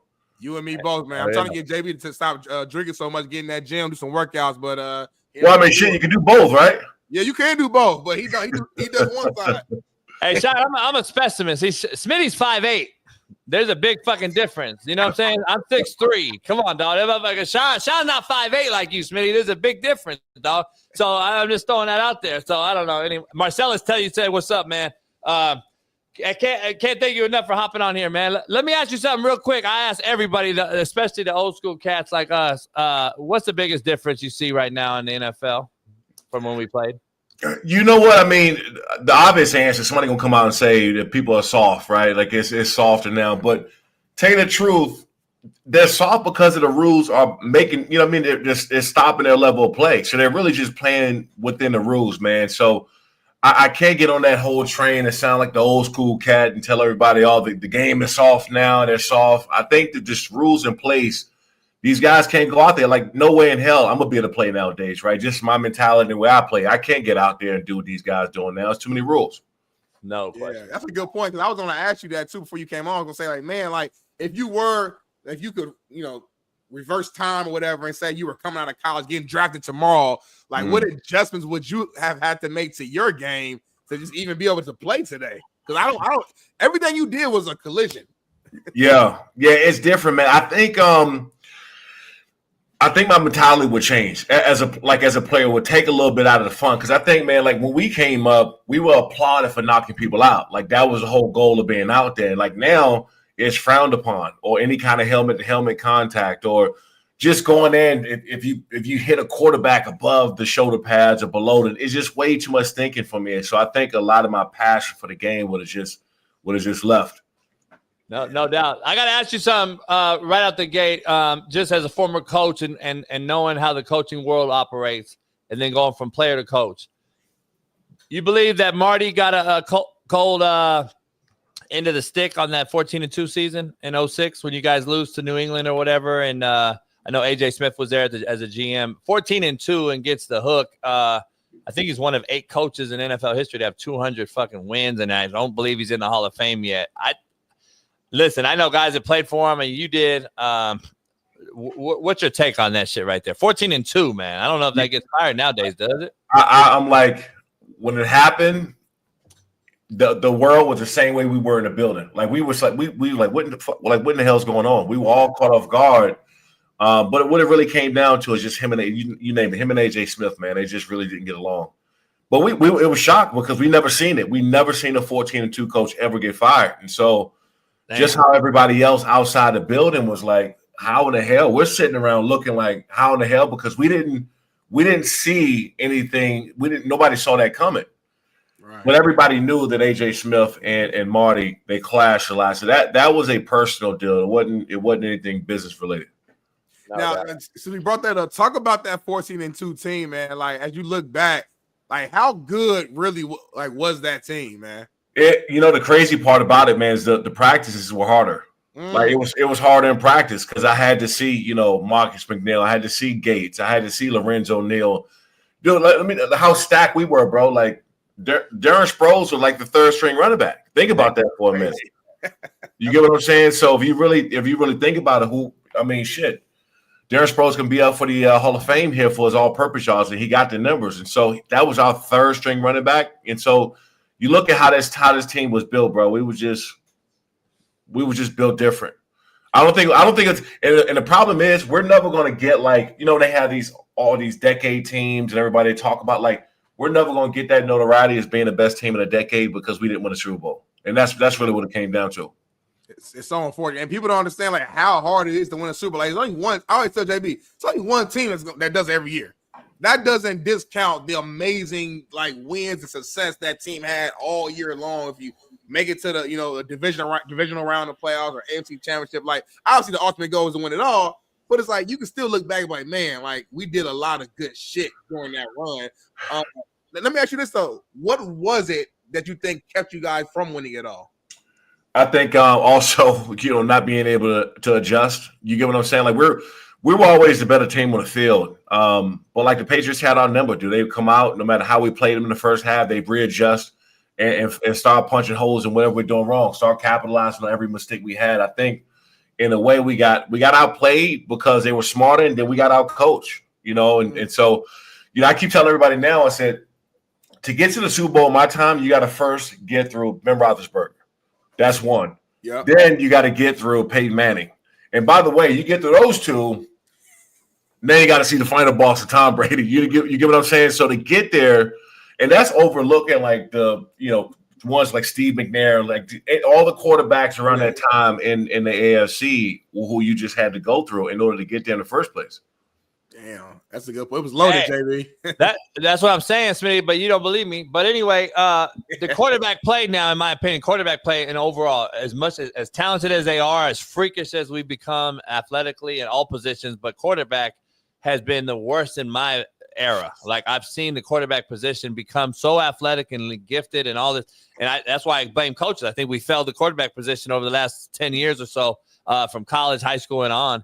But going through the gauntlet, like you just said, I don't know if there's even close to going through the same deal now. That's why we're getting rid of these quarterbacks for string cheese and Chico sticks. We're getting rid of Justin Fields in Chicago for nothing. And then we're getting rid of all these different guys. And now I'm seeing veterans being signed this late, up to a couple weeks ago in Cleveland, going back and getting Flacco. That tells me that they know that the draft is probably not where the savior's coming from at the quarterback spot. Am I tripping? No, that's exactly right, man. I'll take it another step further. They're just not developing these guys anymore, right? Yeah. So if you're not coming from college and you can't get on the field day one and have some success day one, they're not going to waste their time because coaches are always in the hot seat now. It's not like, you can have a coach there 5 and 10 plus years. Like you don't win in that first season, you automatically could be out. How many coaches got fired last year or over the last couple of years, their first season, and so they're not developing guys anymore because they're like, if we don't get this right, we're going to be fired. And so with that point is, if you're not NFL ready to step on the field right away and produce, they ain't got no time for you. And that's where the game is going to get set back, man, because they're not developing any of these young guys anymore. They're throwing them on the field or not. Man, that's a hell of a point, man. It's staying, I guess, in the college world, man. This NIL stuff and this transfer portal has been insane. I mean, we're seeing guys go to 7, 8, 9 different schools like within like 2-year span. But kind of focusing more so on the NIL side. You've done a hell of a job of branding yourself, and the Lights Out brand has turned into so many different like businesses and avenues for you. If you played in the NIL like era, I guess how much money do you think you would have made, man? I'm just thinking about like how you flipped this Lights Out thing and like how big of a brand it's become. If you had that now, like the numbers would be crazy in my opinion. Yeah, man. It's a different ball game. I think about it sometime too. I look back and like, having a trademark, because I trademarked the name back when I was, 20. I just turned 21 years old. So being called that when you were 16 and then getting into college and those NILs are possible. Like it's a game changer. But I just think, look, I always said the guys should get paid. Like that was always something that had to happen. They should have been compensated. I think they should have been compensated at least a couple $1,000s a month. Everybody on the team. And then the bigger name guys can go do signings. I thought that should have been bare minimum. But now, man, it's the Wild Wild West. Where a lot of these kids coming up, people can get mad at Nick Saban and whoever they want to, but he saw it coming. Nick Saban saw it coming. Like, how are you going to have a 17, 18-year-old kid sitting across from you talking about, I'm not going to come here unless you give me $1 million? Well, he hasn't done anything. I mean, how many times everybody came out on this hype? All right, the best player from high school, you got your top 100 in the country. Half these guys, you never hear about them again in college, or more than half. Then the top guys in college, half them, you don't even hear about them in the NFL no more, right? And so again, if you're sitting around sitting across from a 17, 18-year-old kid, and they're saying they're not going to do something unless they get a certain amount of money, well, we don't know. We don't know what's going to happen. And then business is about to start getting trade business. These kids aren't going to be able to take this money and just get up and leave anymore. So it's going to change here soon with the NILs. I think something's going to be put in place. Shaun, being a West Coast guy, I know you're an East Coast guy. I recruited Douglas. I recruited all those high schools for years and years. Some dudes came out of that whole DMV area. Let me ask you, being an LA guy, obviously you played in San Diego. Does San Diego deserve a team? Like, why don't they have an NFL franchise? I think it's crazy. They're one of the biggest cities in America still. At the end of the day, they should have one. Did they fuck up by moving to LA? I don't think they messed up, man. I think that and by the way, I was one of the ones kind of put on this panel to keep the team there. I mean, all of us, we wanted a team there, but just knowing how it was going, they were so far apart on a real agreement. I would say probably the second or third week I was around that whole deal, I knew they were leaving. It was like no way that they were just too far apart. Does San Diego need a team? Yes. I still think San Diego could handle a team, and I think it's going to come, back around when they add a different franchise. I think we're going to have a franchise in Europe or a franchise in, Mexico City, somewhere in another country. I think there's going to be another franchise or somebody here from the States like Jacksonville. Somebody can move. I see it coming. San Diego is too nice of a city, man, not to have a team. And matter of fact, multiple sports teams. Yeah. Right. Is Vegas becoming the new San Diego? Like, as far as like getting they're probably going to get an NBA team. They got a baseball.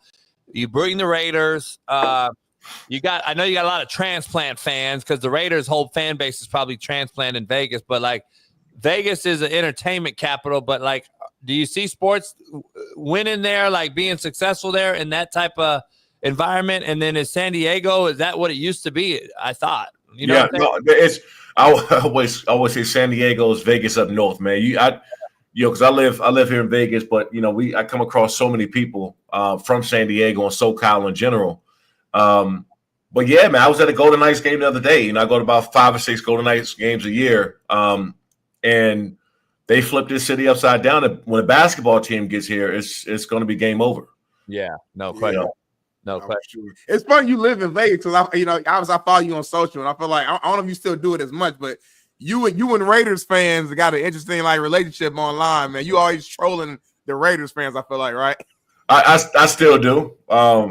They forever a hatred of mine, but no, it's different now, man. Like I still like being around the fans and going back and forth with them. I was at STK a couple of days ago eating, and it was I could just tell that it was a bunch of Raider fans walked in the door right next. I just felt that they were looking at me. It was like 6 of them or 5 or 6 of them at the table next door. Yeah, and they said somebody there yelled out that they wanted onion rings. Right, and I'm starting thinking in my head, I'm like, hold on, STK I don't think they got onion rings. The guy was being funny. Rings. I wanted rings because we would make fun of us about not having a ring. I looked over there, man. I was just down. I just thought the shit was funny, to be honest. It was funny as hell. Caught me on guard, but again, man, going back to San Diego, I just would be. It just wouldn't make any sense if they didn't have a team there. The city's too nice. We had Qualcomm rocking down there, so they got a fan base. I was just at the San Diego FC game a few weeks ago, and so yeah, man, cracks, packed, yeah. Now they probably need NBA again too. Like the Clippers started there, but they probably got to get back to NBA too. I'm hearing that too. Seattle and San Diego for NBA, edition. So we'll see. Let me ask you something. You come out of Maryland, you're NFL Rookie of the Year. How as far as your career goes, like you didn't get the ultimate prize at Super Bowl, but is the Rookie of the Year, does that trump like Pro Bowls? You know what, man? How can I say this without sounding like an asshole? You can say it. For me, man, I had so much expectation for myself. Like when I came in, I felt like I should have been a number 1 draft pick. You get what I'm saying? Like I had that. I felt that way. So it wasn't that. I think going out to the Pro Bowl my rookie year, because I think it was only me and Lofa the Tupu or something. It was only one other rookie who made the Pro Bowl that year. So going down there, seeing all the older guys, man, like looking around, seeing Peyton kick it by the pool, and just I've never been in an environment before. So I think that was probably my best one. And then being Defensive Player of the Year runner-up, multiple years too, man. So interesting. Yeah, I can see that. You going to see all the OGs and you're a youngster and you're like, oh shit, they might trump me being the Rookie of the Year. So I get it. Yeah, we had especially when hotel bills come around. Shit, back then, you could never share your hotel room out loud because as soon as you did, they won't stick you with a massive bill. I heard about that. Okay, so I'm glad you brought it up. Did you get got like as a rookie? Yeah, I almost did. And then, the waitress was going around because I got everybody around the drinks, and she was going around, said, sir, what's your room number? Right as I'm saying it, Ray Lewis kicked me under the table. Ray kicked me. And so I didn't get my whole room out. Look, I still had charges on it at the end of the day when I got done anyway, but it was nowhere near what it could have been if I'd screamed my room out loud. JB, real quick, only because we're on this topic of crazy bills. I've heard the story before, but the fans ain't probably never heard it. Can you share your rookie dinner experience and the number that you spent? Yeah, man. The rookie dinner, you take out all the older guys. It's I think 3 or 4 years and up. So if you've been playing for 4 years, then you got to take take all the guys out. Yeah. So the first round picks are all the ways that, or your top pick is always the one that takes guys out. So we went to a place called Papa Moose Grill in Del Mar in San Diego. Oh yeah, and took all the guys out, had a good time.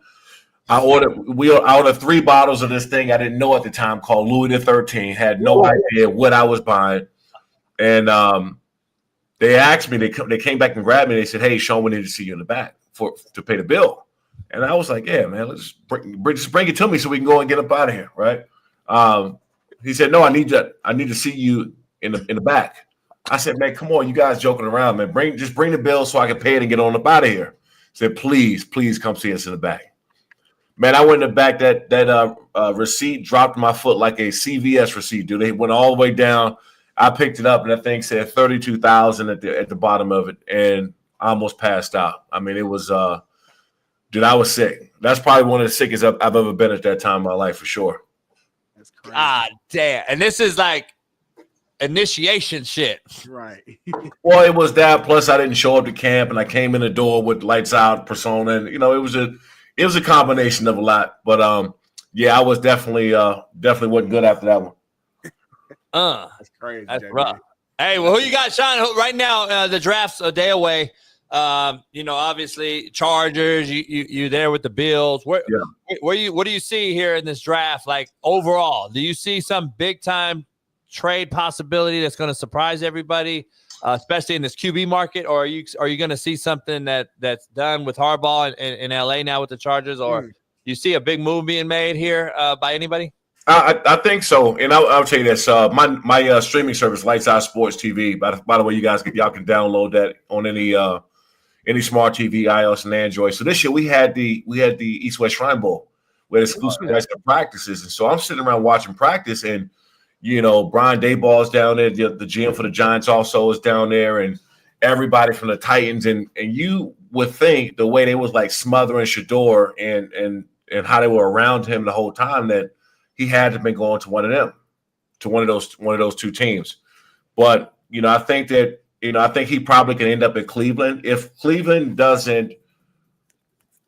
I think Cleveland drafts Travis Hunter if he's there. If Tennessee don't take the bait, I think Shador's going right after him. It'll be 1 and 2 wherever they end up at. So you agree, number 2, that 2 slot is going to be like the most critical spot this year, huh? It's going to be Abdul Carter, Travis Hunter. It's going to be some number 2, or the Cleveland's in discussions of maybe even moving it. Yeah, for sure. I can see the Saints hopping up possibly. To tell you the truth, man, it's so hard because it's not a clear-cut draft this year as far as like that one guy to just stand out more than everybody else. Right. And maybe Carter, because he's, and I hate saying this, but he's one of those generational guys that's going to come like Will Anderson did when he went after, he's one of those guys that's going to get on the field. He's probably going to defensive rookie of the year. He's that type of talent. Yeah. But then do you skip over having a quarterback if you don't have anybody there? So it's really going to come down to team need, man. But the way that the Giants and the way that Tennessee was all over Shador at the East West Shrine Bowl practices, man, I can't see him passing up both of them. I just can't. I can't see it. So you think Cam goes first to Tennessee, and then you think Shador is going to go in that top 3-4 area or 5? Yeah, I think he's somewhere in the top 4 or top 5. But again, you could be looking at because the Patriots already they got a quarterback, right? So you can look at the Saints hopping up to that 4th pick or trading out with one of the first 4 or Bears got their guys. So you start looking at which one of these teams could jump up. I mean, is Tua going to be there long enough to stay healthy? Do the Dolphins jump up and try to get Shador or Cam? So there's going to be some movement in that top 4, top 5. Yeah, that's all. Everything I'm hearing, there are going to be some crazy trades that end up going down. So it's going to be interesting, man. Hey, I got to ask you real quick. I love to ask the football heads. I know we all grew up playing all sports. You got a favorite in this NBA thing? Honestly, man, I want the Lakers and Luka and Bronny to win it. I just thought that was such a horrendous trade, and how you just stick a fork in that thing, man. You go out and win a championship after being let go and traded in that way. Yeah. I love stories like that, man. And OKC is good. They got a good squad this year, and yeah, man. I want Luka to go out and win it just based on what happened. I've been there. I know that feeling. It's a sick feeling, especially when you don't know it's coming. You can't imagine building your whole world and buying a house and doing all the things you're doing out there and how much you mean to that city for nobody even come and talk to you, just like you some guy. So, I'm rooting for them. I hope they win it. Hey, I got to ask you, man, because we were talking about them Giants. Smitty and I follow the Lakers, obviously, here in LA, but we're going to see if this Lakers can do it. But I want to go back to your take on the Giants real quick to wrap it up, and can't thank you enough. Yeah. You were part of that pick, that the whole Eli Manning Rivers thing, right? Yep. So, like, do you see – so how did that work? How did that go? That they used your pick at 12?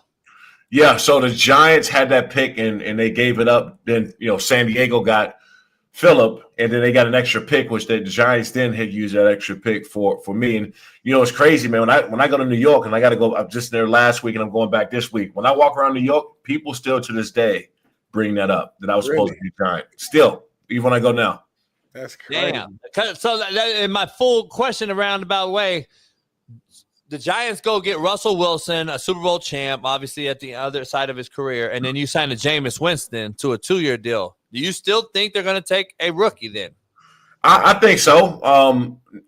First of all, neither one of those guys are long-term answers. That's one. And two, one of them will get cut in camp, and whoever that rookie going to be is going to be the number 2, right? They're going to battle it out between Russ and Jameis. And if Russ is only on a 1-year deal, what does that mean, right? So, again, if you're planning on doing that, I like the whole development of the quarterback, man. I love the position that Penix is in down in Atlanta. Look at all the guys who had success. The torch was passed, during the midseason after the first year. Yeah, I just don't like the fact that young guys getting on the field early. I'm with you. I think it's Lamar, Mahomes, Aaron Rodgers. What's going on? Yeah. We're hurting, man. We're hurting that QB, dog. I'm telling you, bro. All the cats said know the deal, man. This ain't no. Everybody's an All-American at this level now. Like, that's why I'm saying. That's why I want to see Travis and do all the things. That's why this two-way stuff is going to be an interesting thing.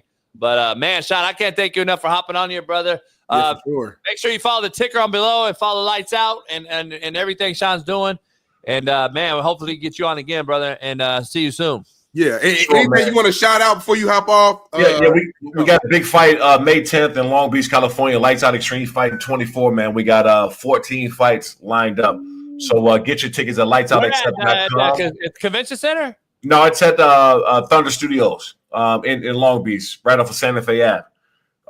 Shit. Okay. Yeah, we're going to be pretty much sold out, man. But this was a big deal because we're making an announcement here. We're signing about 10 plus guys from another organization, so it'll be big news here in a minute. So. Oh yeah, definitely. My boat's down there, man. I'm down there. I'm from that way, so I gotta come down and check you out. Done deal. You got it, brother. Appreciate it. Appreciate you, Shaun. Good seeing you, my guy. All right. Peace. Shaun Merriman, man, clap it up for him. Legend. Yeah, I gotta go keep that up. Santa Fe is in the hood in Long Beach, by the way. Yeah, that's on the west side. Yeah, homie. I mean, they cleaned up a little bit, but it's still, it's extreme fighting over there. I mean, he's been doing it for years. It's starting to grow. So explain the difference between extreme fighting. That's the name of it. It's pretty much it's MMA. It's like it's exactly. It's that's what they're in the octagon. They're going at it just like a UFC situation. He's been doing it for years. Been building it up, and I mean, he gave a little hint. Sound like he said they're gonna make a big announcement. They're signing 10 fighters from another organization. I mean, it's only so many other MMA organizations out there. So make sure y'all pull up if you in LA, support them. And I told you that's my guy. JB wanted to be funny, so I know a lot of people, man. A lot of people know me, actually. So the Steelers, Browns, and possibly Vikings could be involved in a trade involving Kirk Cousins. Steelers, Browns. Interesting. Hey, so we're gonna do obviously tomorrow. I'm gonna do a draft show tomorrow evening at 5 p.m. Pacific, 8 p.m. Eastern when the draft starts. But during tomorrow morning show with Steve, Kim, Smitty, and I, plus some special guests that we have, we're gonna do a full, kind of a top 10 mock draft. Smitty and I will do and give you our takes on the top 10. And then we'll be Xing those guys off as the draft comes along tomorrow. That will obviously change. And we'll be doing that first round mock draft. And then during the watch party, obviously, we'll be checking off what we got right and wrong and during the live show. So Make sure you put on your calendar that we'll be having 2 shows tomorrow. The live show tomorrow, obviously, and then a watch party. So make sure you put that on your calendar. Smitty, real quick, I want to dive into Tyreek Hill. Hey. I've been hit with so many messages what do you know, JB, about the shitbird? This guy hasn't changed since he left in the Garden City Community College. Like, I'm going to be honest. He has not changed since he left Garden City. Why would you play like that with a baby hanging him over the top? What floor were they on? I don't know. What's 32nd floor?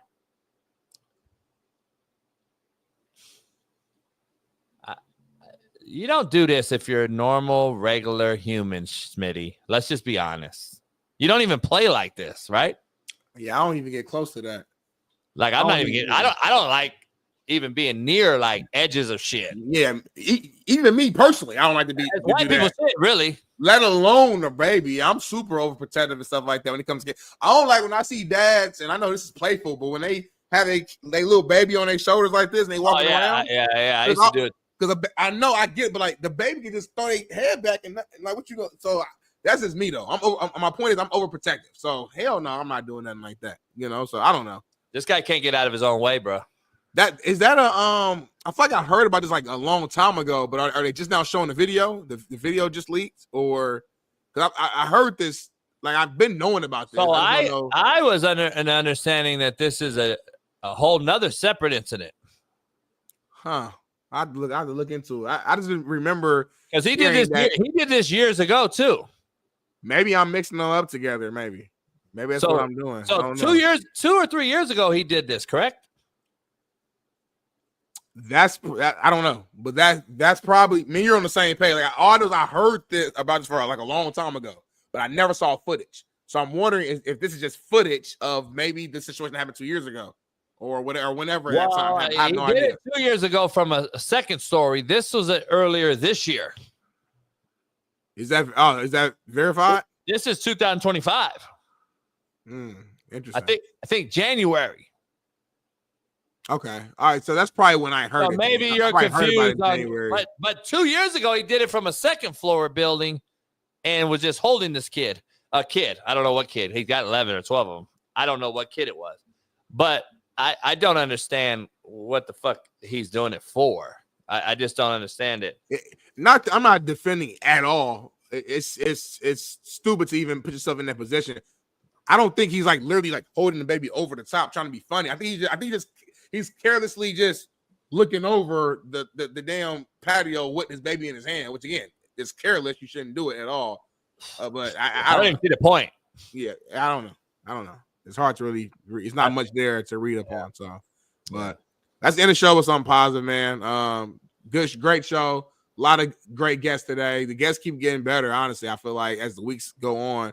So we appreciate y'all fans for tuning in, man. Make sure y'all hit that like button, subscribe, become a member today. JB and I we're gonna be in the Discord the rest of today.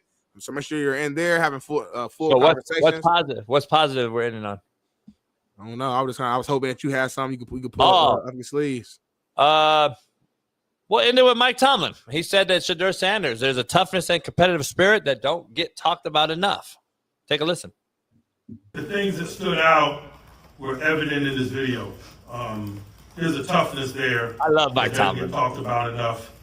There's a competitive spirit there that doesn't get talked about enough. I know he's very talented and has made a lot of plays for his university and his team. But the intangible qualities displayed on tape were impressive. There it is. Somebody said, where's Scatterboo coach lies all the time? So I might fucking put a gun to his head and force him to come on the show, you fucking idiot. How about your name? Murmur. How about you get a real name, you fucking shitbird nobody? Where's your picture at? Can I get a picture? Mr. Murmur? Smitty, pronounce the name? It's Mr. What is it? It's Mr. Literally, it's pretty simple. I've seen the name before. Hold on. Why am I getting text messages? Did something happen? It don't matter. It's 9:02. So whatever happened, we got to save for tomorrow's show. Yeah, so we got to be breaking news. We're breaking news story journalists, huh? break it on your personal page. I mean, and tag me.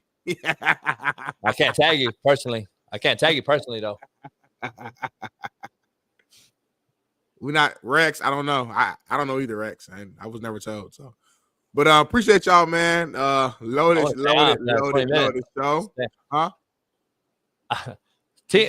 They put a outhouse at a TNT last night for Shaq. Did you see that shit? I saw that. You're super late. I saw that. It's called a porta potty, homie.